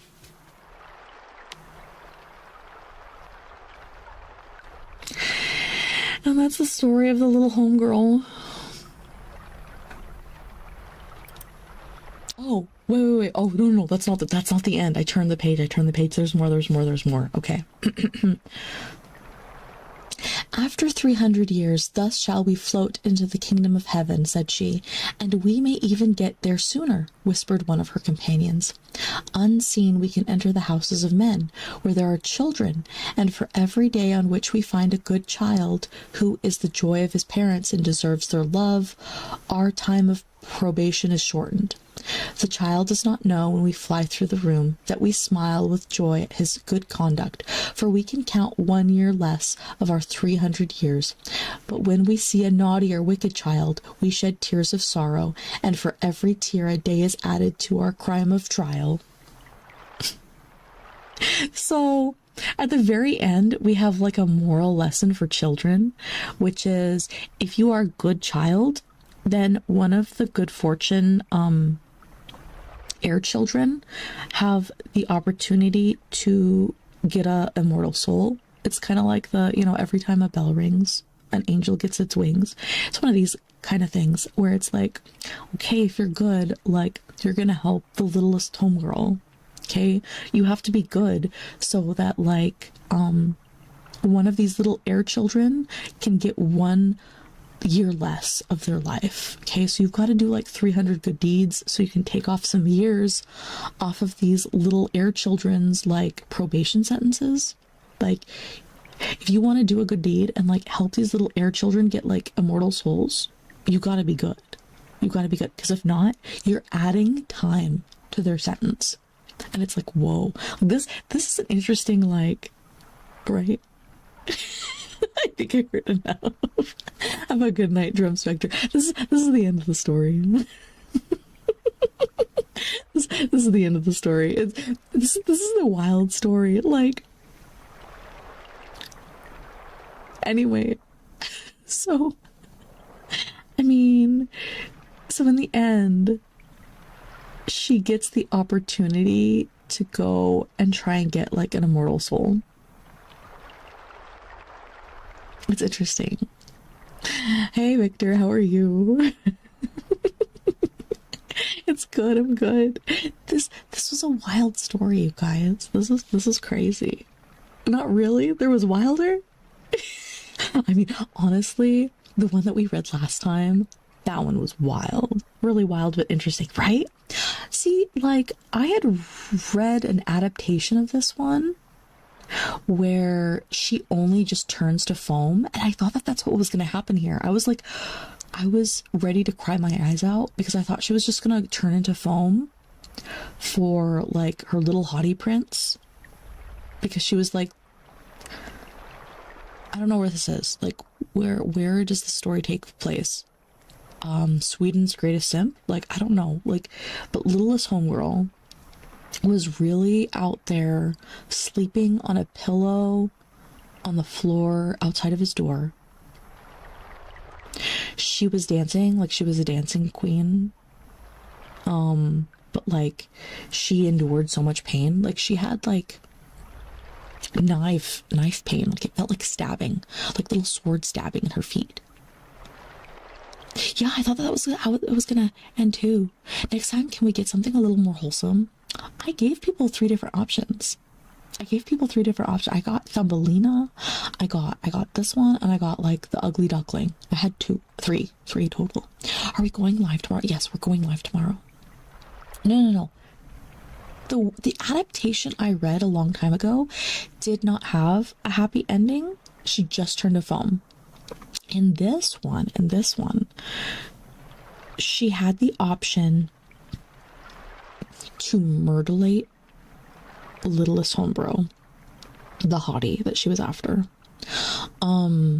Teenage heartthrob. Like she was going to go murderate teenage heartthrob, but then like at the last minute, she was like, no, I'm a simp and I love him too much. And so she takes the knife and she just chucks it into the sea. And then instead of dying, she like becomes a daughter of the air and has the opportunity to earn an immortal soul. So she can either wait 300 years for that to happen, or she can go find like good children doing good little deeds and then get like her sentence like bopped over time. So yeah, there really was a vote actually. There was a vote for over on YouTube at the very beginning of stream. I was like, okay, are we doing Little Mermaid or Thumbelina or Ugly Duckling? So those were our options. So next time we'll probably have like Thumbelina or Ugly Duckling or The Emperor's New Clothes or something. So what you say is I have to rebuild all the Minecraft villager houses as good deed and then she can be free? Yeah. Yeah, that's exactly what I'm saying. Like, do a good deed. You can like make one of those little air children gain an immortal soul. You can get an immortal soul. Vote win. It was the beginning of stream, Bryn. So that's it. That's it. And the start, yeah. Time for another vote. We're done. We're done. We're done with stream, you guys. Now it's meme-later time. Like, now is the time of like meme sounds. I'm gonna talk to you guys through our ASMR mic, and that's it. Like, we read our story, so that looked like she's waiting 300 years right, not spin. I know, especially with kids in this day and age. Like, good luck. Good luck. Good luck. No, you're fine, Victor. Don't worry. Don't worry. So that was our tale. I know it was kind of on the shorter side, but I don't want to like get into another story and it being like, I don't know, 2 hours or something. So that's that. So what now? So now we talk through ASMR stuff. I don't know. I'm trying to think what I can do with ASMR. Hold on. I'm gonna think about this. Hold on. I'm lifting up my phone. Wait, I have, like, look, I have ASMR, like, hello? Look, this is the crinkle paper sounds. Of course not spin.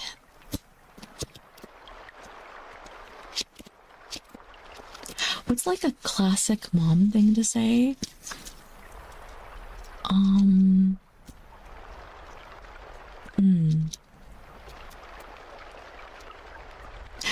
Soap bar ingredient list? Is that a thing? Hey doctor, if you're listening to stream, could I have like a bar of soap and a knife? If you're listening, doctor, can I have a bar of soap and like a really sharp knife, and I'll like cut soap on stream? Ayo, ASMR stream, let's go. Hi Tez, how are you? Oh no? Yeah, I need a bar of soap. Bar of soap. No, I don't want to read ingredients. I've already read today. I'd rather just do noises now because I can't seriously do an ASMR stream. Hi Melvin, how are you? I can't seriously take this seriously. So I'll just, these are paper noises. Do you have some soap for me? Ayo. What do you have? Not the soap? I'm doing soap, man. Like, I don't care. I need some soap. Oh, you're gonna get a pocket knife. That works. That's good. Ooh. Oh, cool. Okay, I need a plate. I have a plate. Cool. It's too late. He already gave me a pocket knife. Do you need a plate or just something A plate. Shavings? A plate. Yeah, we already read the little movie. Okay, perfect.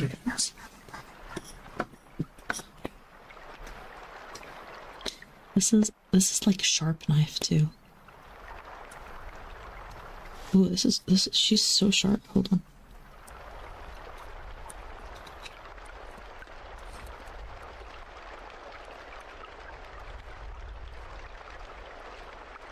I don't know if you can even hear that.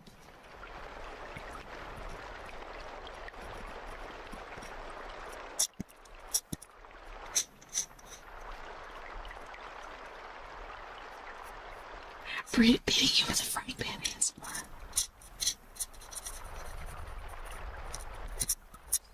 It smells like freaking men's soap.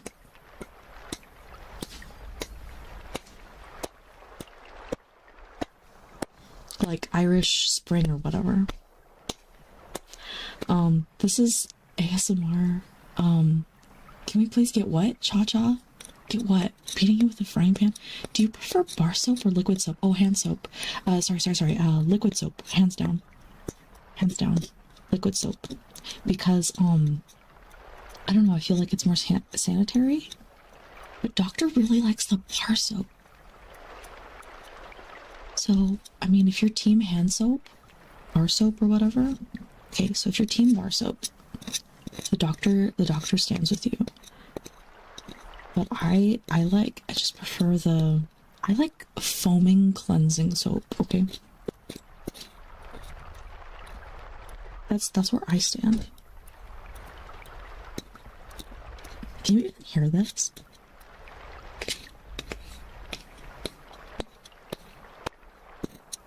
I don't know if you can even hear this.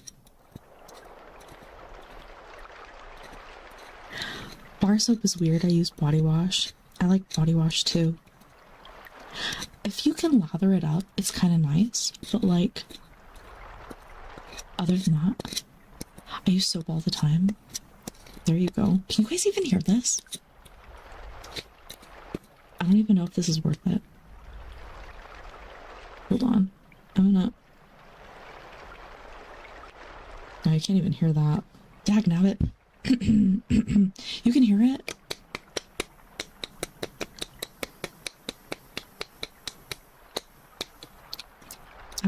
I need chocolate. Hey doctor, can I have like a snack? Is this soothing? No idea.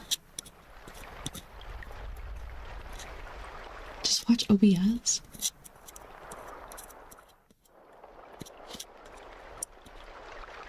3 and 1. Yeah, doctor, you need to go get things for me to ASMR, dagnabbit. The reading is over.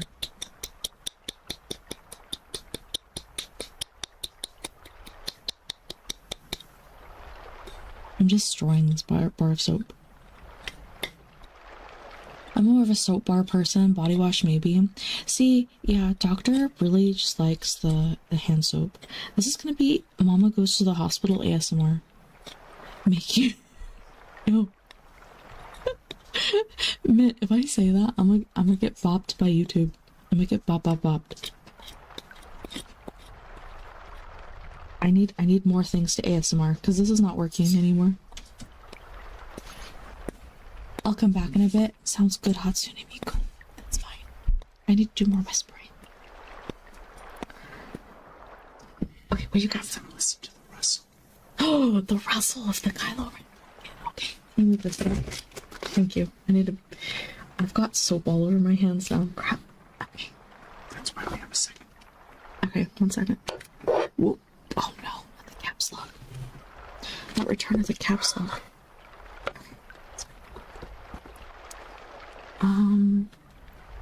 Thank you.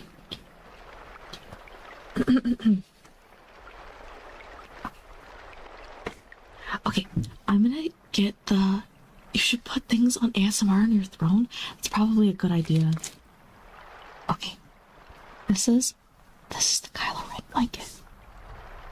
Hold on. Can you hear my baby? Hold on.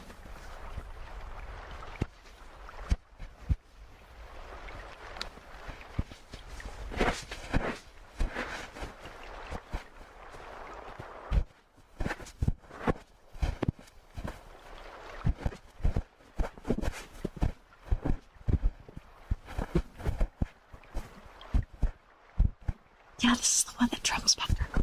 This is the Kylo Ren blanket. Can you guys even hear it? ASMR over here, Mom. That's a report card. I'm gonna go to that thing. This is the crinkling screen.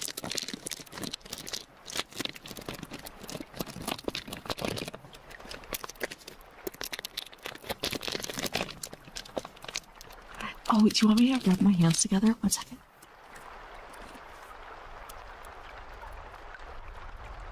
I'll be watching the rest of the video later. Looking forward to more videos. Oh, thank you. Thank you, Golden Reaper. Thank you so much. Honestly, I have no idea what I'm doing. In terms of content. Mama rubs her small hands together ASMR. Mama fly hands ASMR. Mama evil plotting, rub your hands together ASMR.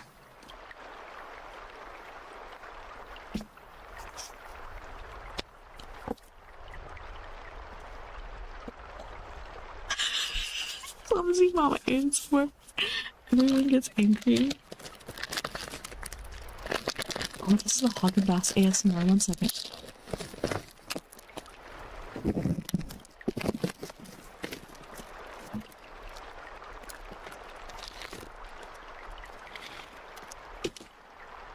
Okay, hold on. Okay. If I'm making good sounds, like, let me freaking know. I need something to sleep tonight.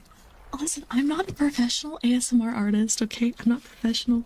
I only do ASMR for the memes, okay? I'm gonna be real. I only do ASMR for the memes. So, anyway, this is now Mama Eats a Haagen-Dazs ASMR.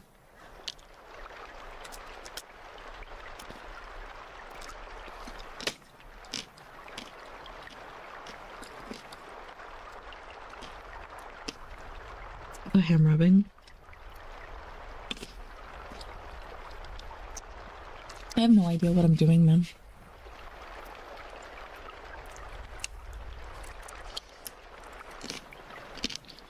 I read a story.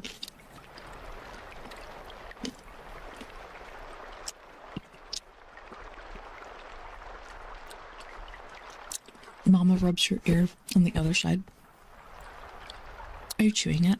Isn't it like car candy? It's like chocolate. Oh, thank you, Rico. You're so wonderful. Thank you. The crunch ASMR.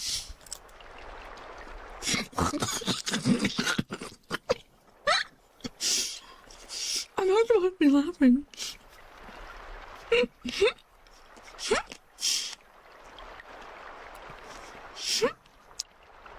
Bye, Luna. Luna broke me. Luna came over here and she was like, what did I come into? Luna's like, I don't even know if I want to mod for Mama anymore. What is this?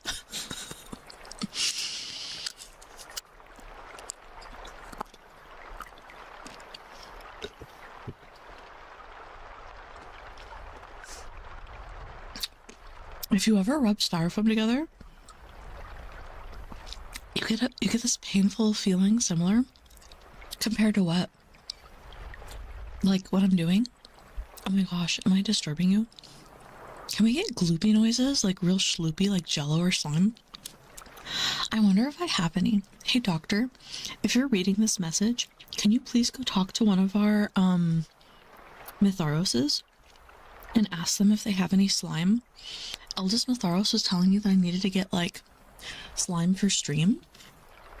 So go talk to oldest Mytharos and see if any slime ooh, even like the second one. See if we can like get some slime. I don't know. Oh my god, that.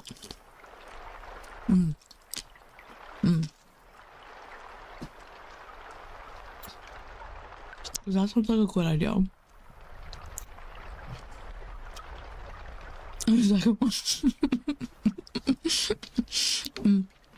Hola, Christian. Hola, hola. I have no idea what I'm doing. ASMR.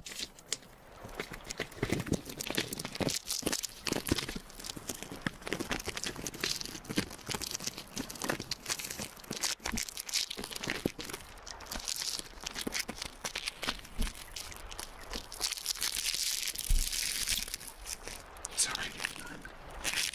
I don't have any slime. Do we have glue? Yes.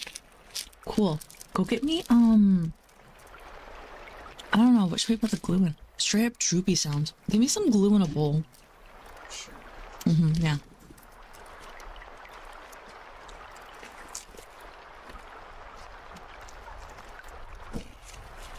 I don't know what I'm gonna do with glue. I'm gonna make sounds.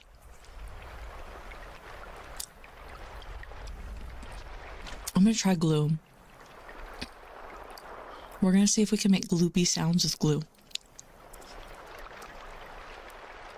Hola. Hola, can I tell?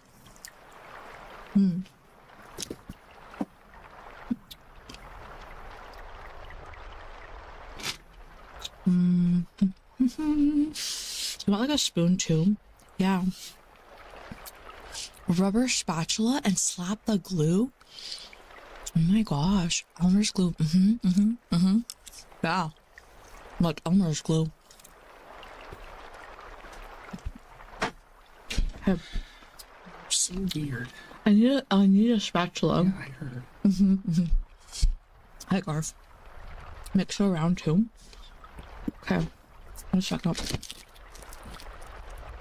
This is the dumbest thing ever. Like, I'm telling you, I can't take ASMR seriously. Like, I really can't. I know that there's some people who are like really serious about ASMR. I can't do it. I can't do it. So, I'm gonna finish my ice cream.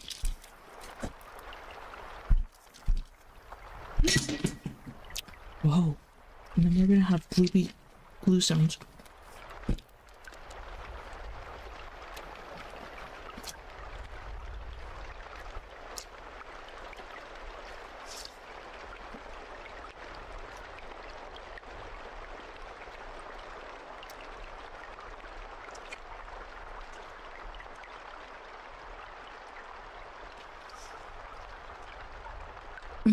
I have ice cream. That's what I'm eating. Oh, yeah. I haven't seen any of the redeems.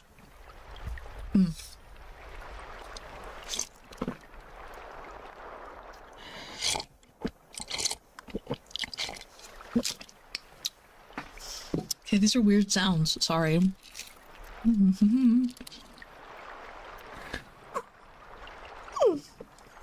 Okay.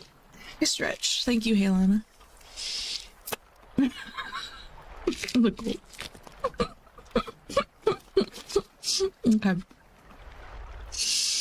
Mom does the sussiest things on stream. ASMR. 1 sec. Okay. Okay, hold on. I'm gonna go to the other ear. Because I feel like this one hasn't had enough attention. So, like Greedy Gamer. Isolate the soundbite. Hold on. Okay.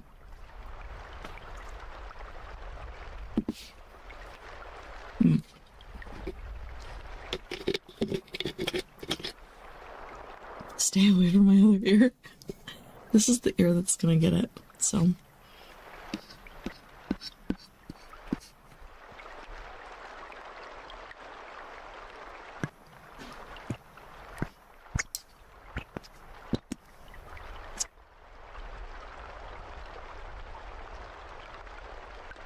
I'm trying with the noises, man.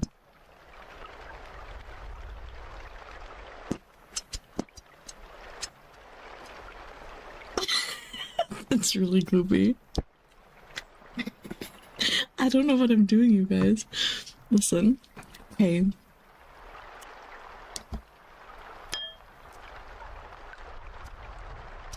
It like barely makes a noise. Oh my gosh, I have glue on my ears now.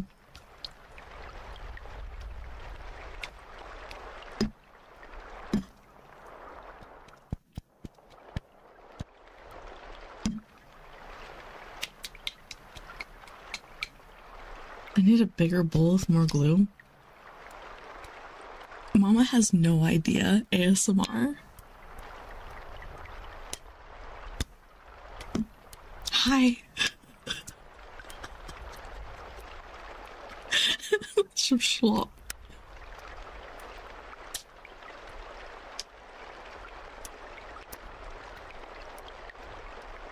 I don't even know if this is this even good ASMR? I have no idea.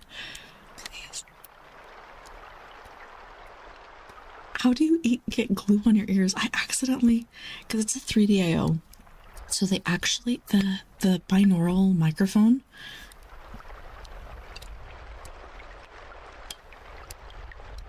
has ears. I don't have any more glue. This is all I have to mix it around.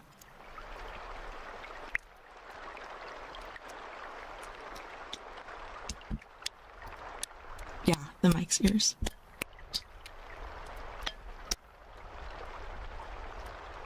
it's really gloopy.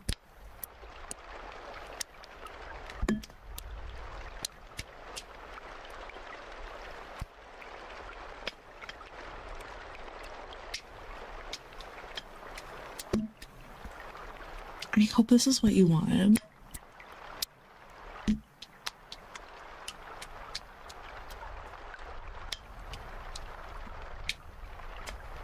Schlop gang for life. Yeah, nice sticky sound.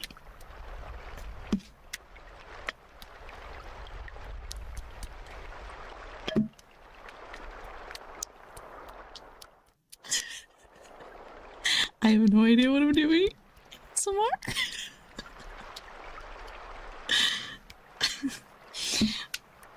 It's schloopy.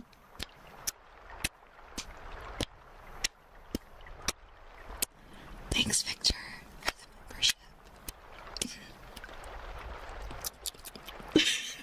Thank you for the membership, Victor. With the schloppy. Do we even know what I'm doing? Absolutely not. I'm telling you, we're just doing this for the memes. I don't take ASMR very seriously. I'm just like, all we're supposed to do is make sounds, right? Like that's like the whole point. Hold on, let me go to the other ear.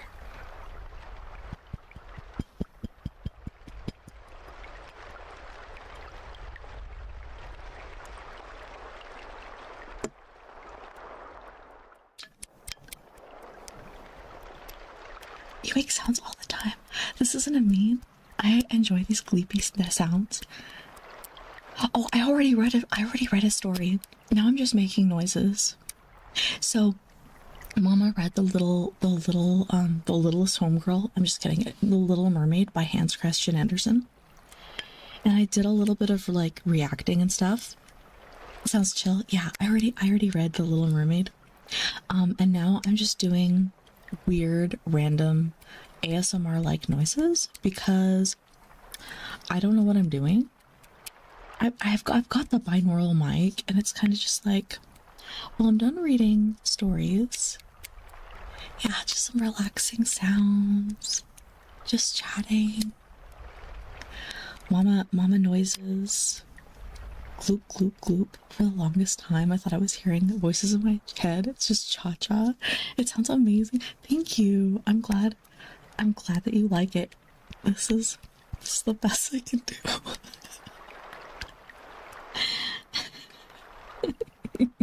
Yeah, we've got the gloop, gloop, gloop noises.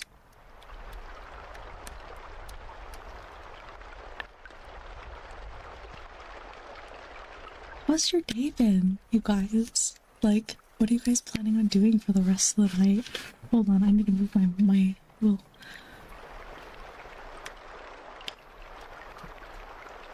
mic-y thing. There we go.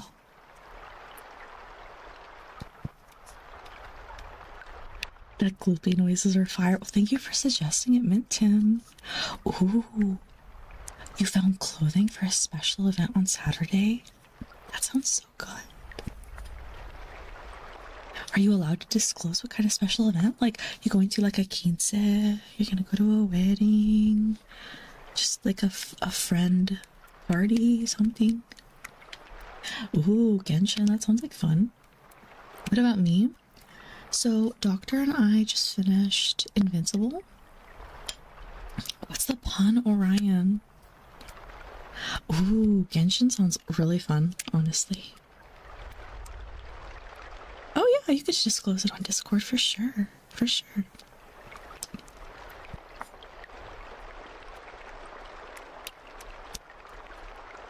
I wish to talk in deep conversations about Glorpy sounds. Well, Annie, you definitely should join the Discord then. Hello, it looks like... Now, Mama only does ASMR once a month, but you guys could make requests for what you guys want to do for ASMR, and I could put it on my throne, and that way, because I have no idea what to add to my throne. So, what are we talking about? We're just catching up for the weekend, honestly, or not the weekend. Today's Wednesday, my dudes. We're just catching up and making glorp glorp noises. But it's nice to meet you, Annie. Welcome to stream. Can I ask how you found me? Can you do the cha-cha slide? Cha-cha real smooth. Wow, Red. Meanwhile, I'm making the glorp glorp noises on shorts. Okay, cool.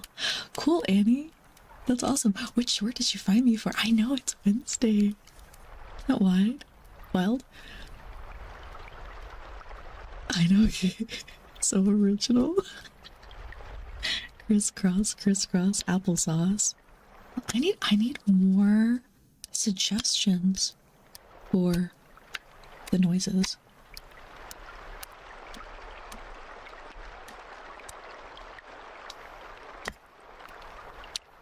I don't remember which one. It's fine. It's fine, don't worry. Yeah, like a fidget toy. Anything that would make like fun noises. On stream, honestly, for ASMR. Because I only do ASMR like once in a full moon. I do cooking streams more than I do ASMR. The pop thingy. Oh, the silicone. Yeah. You always hated crisscross applesauce? Oh no. I need to run a mile. Oh my goodness, you're gonna get gains. Hatsune. Everyone makes the same 5 jokes here. I've seen Downcast, more like down bad jokes so many times. It's so funny. Can you please scream directly into the binaural mic? No, I'm not gonna scream. No, I'm not gonna scream to the binaural mic. I don't do that. I don't do that to my cutie pies. Yeah, I love and appreciate them. I don't want to break people's trust like that. Like, you're coming in, you're real nice. Cha-Cha, if I paid you $50, would you do what? Do what? What would I do? To do what? Scream? No. Minton, let's not do that. No. Let's no scream. This is like for people to come here and like chill out. This is the chill out stream. This is chilling out time. Okay. $60? You guys really want to have me scream on a binaural mic? For what? For what? What would that do? What would that do for you? Like, what are you talking about? What? Do you guys really want me to scream on the binaural mic? Everyone would unsubscribe to me. Everyone would unsubscribe. Make us happy. What the heck? But what are you talking? Why? Why do you guys want me to scream on a binaural mic? Yeah, the doctor's like, no, please don't. Don't do it. They're offering me money is the bad thing. Doctor, they're offering me money. Doctor's like, I'll unsubscribe. See, my producer would unsubscribe to me. My own producer. I would not be able to. No, the doctor threatened me with unsubscribing. The doctor? The $75 to scream on a mic. I know the money's not worth it. Why can't I just like, why can't you guys just suggest things to me for me to buy on Throne or ASMR streams and I could do that instead? $100, Minton, you're really gonna like offer me $100? No, I'm not doing. No, don't. No, Victor, I'm not looking at you. Victor, I'm not looking at you. You're not. Victor. Victor's like, don't look at me. It's not my fault. Victor will cover the cost. No, he won't. Wait, is that what your plan is? You want to offer me $100 and then have Victor pay for it? That's not happening. Absolutely not. Right, I'm not going to encourage this either. I'll tell you what, you guys can go to my Throne and just, you don't even have to buy me anything on my Throne. Just make suggestions on my Throne. Just make suggestions that I could use for ASMR streams. I'll even make like a category and like, no can do, and I'm serious about it. You're fine, Victor, don't worry about it. No, like we could put things on Throne, and like if people want to buy things off of Throne for ASMR streams, like we could do that, right? So That's what we can do as far as ASMR. If people really want to see more ASMR stuff, you guys can make suggestions for me. If it's cheap enough, I'll buy it myself. But otherwise, right, this is relax. Popping popcorn ASMR. That's interesting. Like, I buy a binaural mic and take it to a microwave. I wonder if that would even sound good. I mean, I could always get a microwave in here and like try and pop popcorn and have the binaural mic up against for like the popcorn thing, but like I could try. I could attempt it, but like we'd have to have the microwave in here. So I would need stick the mic in your engine bay. LOL. Burning popcorn ASMR. It's so funny. Car sounds ASMR. I don't really care for the ASMR, but I stopped being here for the type of content as soon as you called me. Wait, I stopped being here for that type of content as soon as you called me sweet baby girl. Wait, I'm confused. You stopped being here? As soon as I called you sweet baby girl? Wait, are you saying I shouldn't call you sweet baby girl? Or I should call you sweet baby girl? Yay, Annie! I'm so glad that you joined. Wait, Izumi, what are you even saying yes to? I don't even know. All I have is glue. All I have is glue ASMR sounds. Gloop, gloop, gloop. ASMR sounds.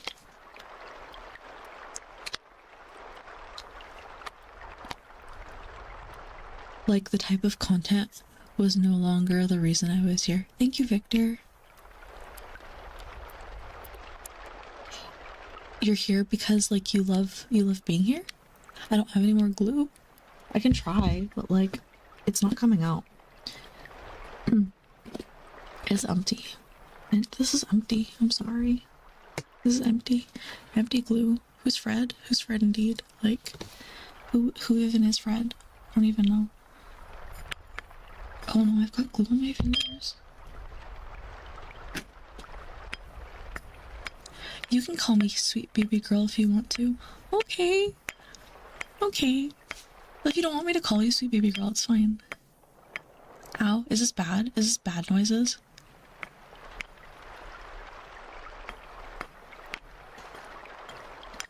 How are you gonna get the glue off? Is this Elmer's glue? I'll probably just wipe it off.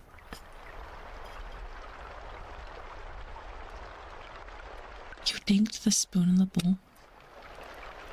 Sorry. I'm sorry. Yeah. It's soothing stuff. This is the soothing glorp glorp noises.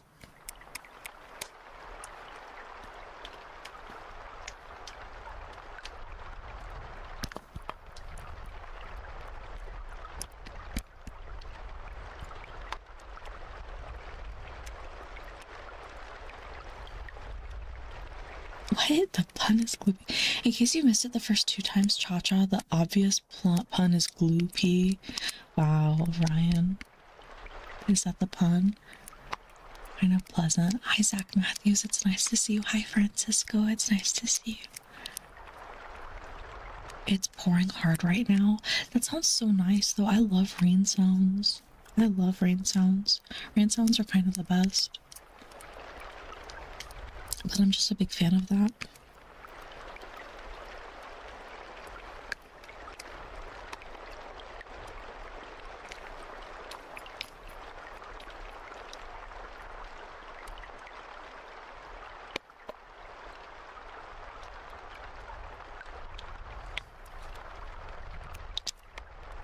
I'm glad this is like perfect. Can you set off fireworks into the mic? I love firework ASMR. I'm dead over that. I feel like how do I say your name? Reverse Riots. I feel like you're here for the memes, which I think that's awesome, honestly. I think that's awesome because like I'm all for Mimi ASMR and I have no idea what I'm doing. And we're just gonna go with the flow. But like I don't know, it kind of makes me feel like you're here to trigger all the people who are here for ASMR. Which I respect the hustle, I understand.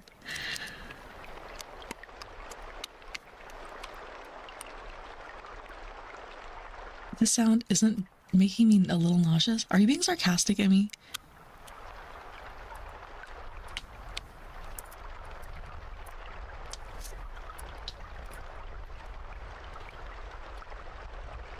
I just normally found this live. Okay, so I'm a variety streamer.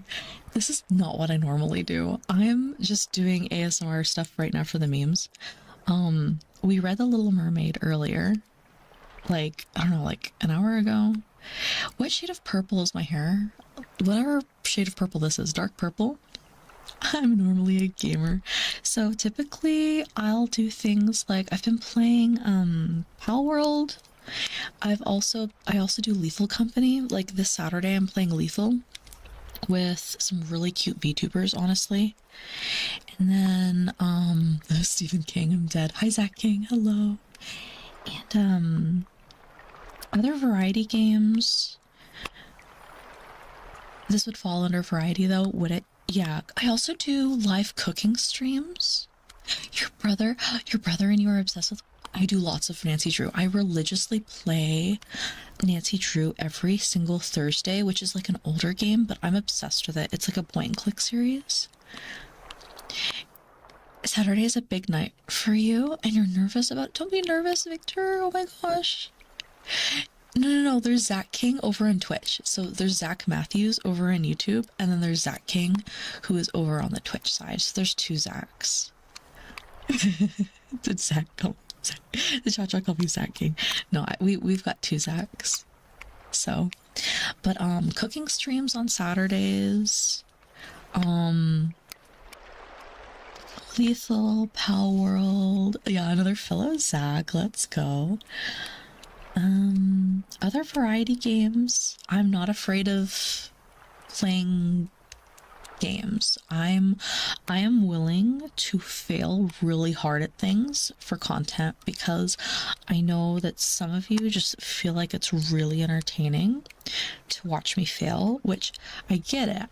Like I get it. But look at the two Zachs bonding. Hello, my fellow Zach. That's adorable. I love the cutie pie bonding, please. Anyway, so what other games have we played? I've played things like On Guard,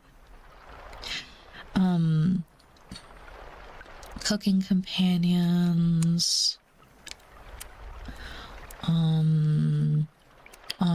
I already said On Guard, right? On Guard, some like cutesy horror games. I'm really into cutesy horror. I think we'll eventually get to play things like Little Misfortune and some other things. I haven't seen the trailer for Outlast. I did play Phasmophobia off stream with Pandora. I love Lethal, honestly. Like, we're definitely going to keep Lethal on our register because I enjoy it, because it's like a de-stressing game for me, and I think it's a fun way to just like have fun with friends. Cha, what is your opinion on the Porsche 911 GT3 RS? Is that the one? Is that the purple car? Is that the purple car that we had in GT3? Wait. Victor, help me out. Outlast probably isn't safe for stream. That's okay. So that's another thing, is I try and keep things PG-13. I have to look up that Porsche, honestly, to know exactly what you're talking about, because Mama isn't a car person to know what things are. I love Porsches, but like that was a Need for Speed Hot Pursuit too. Was that the purple car? Do you like Five Nights at Freddy's at Fidelarale Prison? I'm willing to play Five Nights. I've played a few Five Nights games. Oh, that was the Lamborghini Diablo. Okay. Thank you, Victor. I appreciate that. Yeah, but yeah, Emmy's right. If it's like above a rating of like PG-13, I probably won't play it for stream. Hi, Johnny Riders. It's nice to see you. Yeah, Victor, are you a car person? You're a car person, right? I appreciate car people because, like, I don't know anything about cars. Do you have the Henry Stickmin collection and Control on your games list, Cha-Cha? I don't think I do. I'd have to check. Oh, are you a bike person, Clemo Link? I know I posted my games list at one point. I'd have to check again, but I have no idea. May I come into the office and use the computer, or the click-clack noises ruin your vibe? It would. It would, actually, Doctor. We can end stream soon, so... give me, like, I don't know, 5 minutes. Honestly, Doctor, give me, like, 5 minutes. I think I'm gonna be done with the glue, and we'll just do some, like, kisses for bed. You're a true treasure. I hope nothing ever goes wrong with your channel, and that you're always well, because we need people like you. Oh, Brendan, oh my god, I love my community so much. I really do. I love my community. This is why I became a streamer. Like, I don't even care about the money. I don't even care about the money. I honestly am just so glad to be part of such a wholesome community and to be able to, like, play games and vibe and have so much fun with you guys. It really just, like, it makes my day to be able to, like, do this kind of stuff with you guys. And I know I occasionally say sussy stuff, but we try and keep things PG-13 and below, and keep things wholesome as we can. And anyway, Doctor watches sussier VTubers, and I just don't understand. This is gonna turn into a mama rant. I'd like the Henry Stickmin collection. I can write it down, Orion. One sec.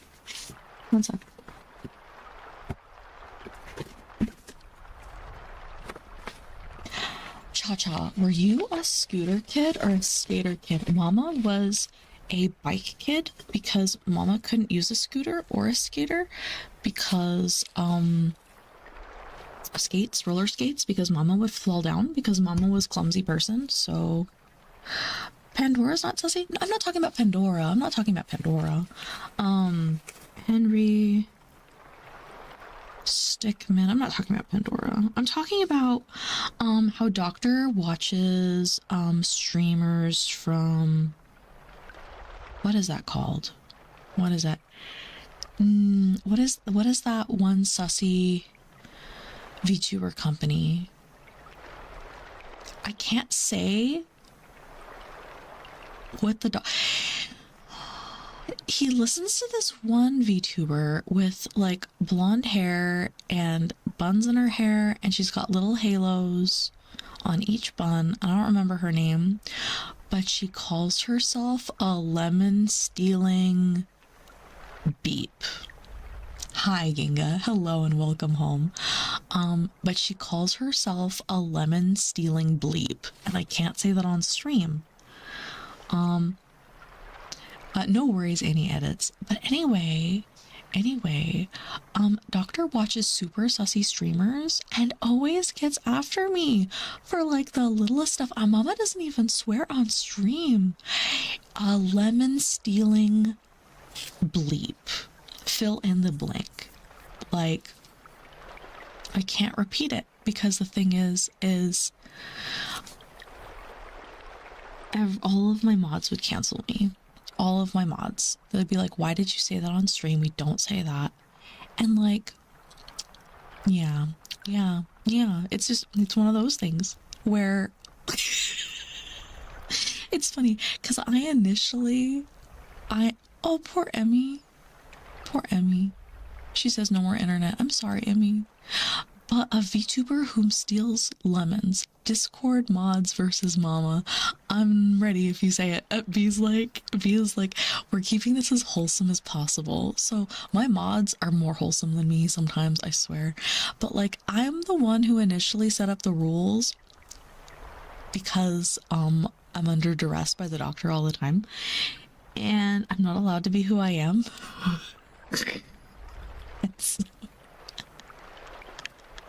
So I don't mind being say so mama. I'm just saying there are VTubers that are far worse than me. I thought you said doctor. He did set up the rules. Like we made the rules together, but like he's the one who's like hardcore like enforcing them. Doctor's blind. What's my dream car? My dream car is a Lamborghini, a purple Lamborghini, a purple Lambo. That's my dream car, a purple Lambo. It has, honestly, it could be a Corvette, honestly, as long as it was purple. I just care about like super nice, beautiful car, sleek, purple car. As long as like, ooh, with a little bit of like shimmery, like glittery. He's not alone. I'll keep things to PG-13 if it's the last thing I do. This is why I appreciate Emmy. Emmy's like, I finally find a wholesome VTuber, and we're gonna keep her on the straight and narrow because Emmy's my mod. She can basically boss me around. So Doctor's the best mod, better than he's also quicker than me. B, you're also an amazing mod. You do a lot for Augustus too. Doctor's just trying to protect chat. My mods do a really good choice. A really good job. I'm honestly thinking of a Mazda Miata if I can't get a Dodge Viper in the future. That sounds nice. Oh, right. I've seen too many people turn to the dark side, but they have cookies. Hold on. I'm gonna go ahead and lean for kisses. Okay. Who's ready for kisses? Let me go ahead and take off my headphones, because they're messing with me. Okay. Who's ready for kisses tonight? Who wants kisses? I'm doing kisses and then we're gonna go to bed. Okay, you guys who wanted a kiss tonight? Do I have my lean on? Okay, I have my lean on and my glasses off.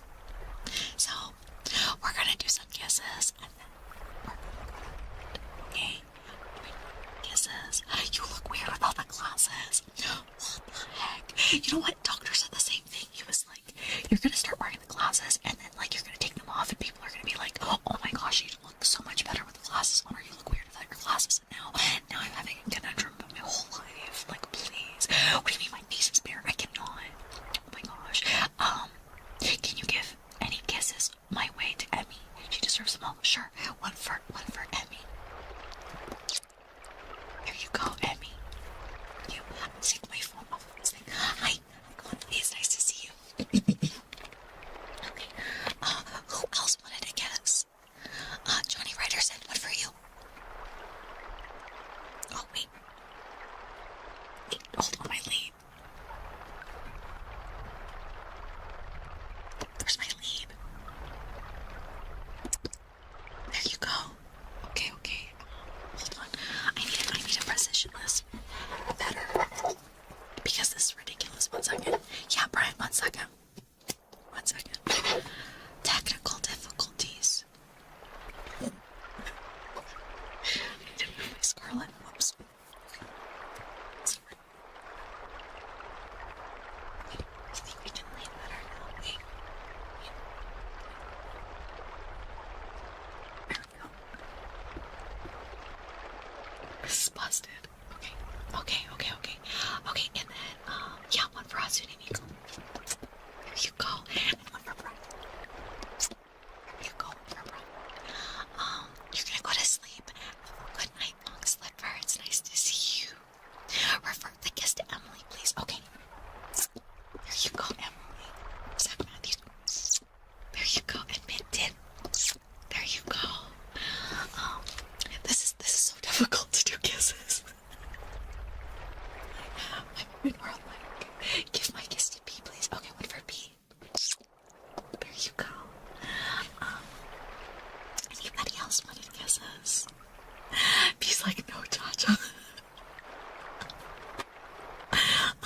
is Emmy. That's what you wanted. Is there anybody else? Give it back to Emmy. Okay, one for Okay, is that everybody? Everybody got it, fans. Alright. You like my pearls? Thank you, King. That's so sweet of you. Thank you so much. One for Halen. Thank you. Oh, one for reverse rights. You go. Oh. Halen, I gave you a kiss. Or hello. Can you give me 2 seconds? Yeah, soon you go. There you go. Right, make one for you. There you go. If there's anybody else that wants kisses, let me know. Oh, everybody say hi. Everyone say hi too. Oh, Nori. As Candyman's your YouTuber, make sure that you check out our channel. We have that in the YouTube side, and you guys can check out our channel. She's great. She makes original music, and she designed our opening stream music and our ending stream music as custom music. So I love Nori. She's going to be collabing with us as part of our VTuber Lethal Company stream on Saturday, and it's going to be so much fun. So if there's anybody who missed a guess, just let me know, because we're going to end stream. Okay, it looks like it's time to end stream. Okay, you guys. I gave a kiss to Halen, but I can give another one to Halen. 1 second. And one for Halen. There you go, Halen. Okay. We're gonna end stream today. I hope you guys had fun listening to the Little Mermaid and really weird ASMR noises because Mama's just not good at ASMR. We meme here. It's all good. Okay. We're gonna have Nancy Drew tomorrow at 7 p.m. CST. Are we raiding? That's a good question. I don't know where the doctor is, but if the doctor happens to set that up for me, then we will raid somebody on YouTube. Okay. We're gonna go ahead and end stream. We're going to. Oh, there comes the doctor. He's running. He's running right now. Okay. So autonomous. I can't even read that word. Autonomous sensory mom reading. We're going to have Nancy Drew tomorrow at 7 p.m. CST. Have a wonderful night, you guys. I hope you had fun. Take care. Enjoy the VOD if you wanted to listen to the Littlest Homegirl. The Little Mermaid. And we'll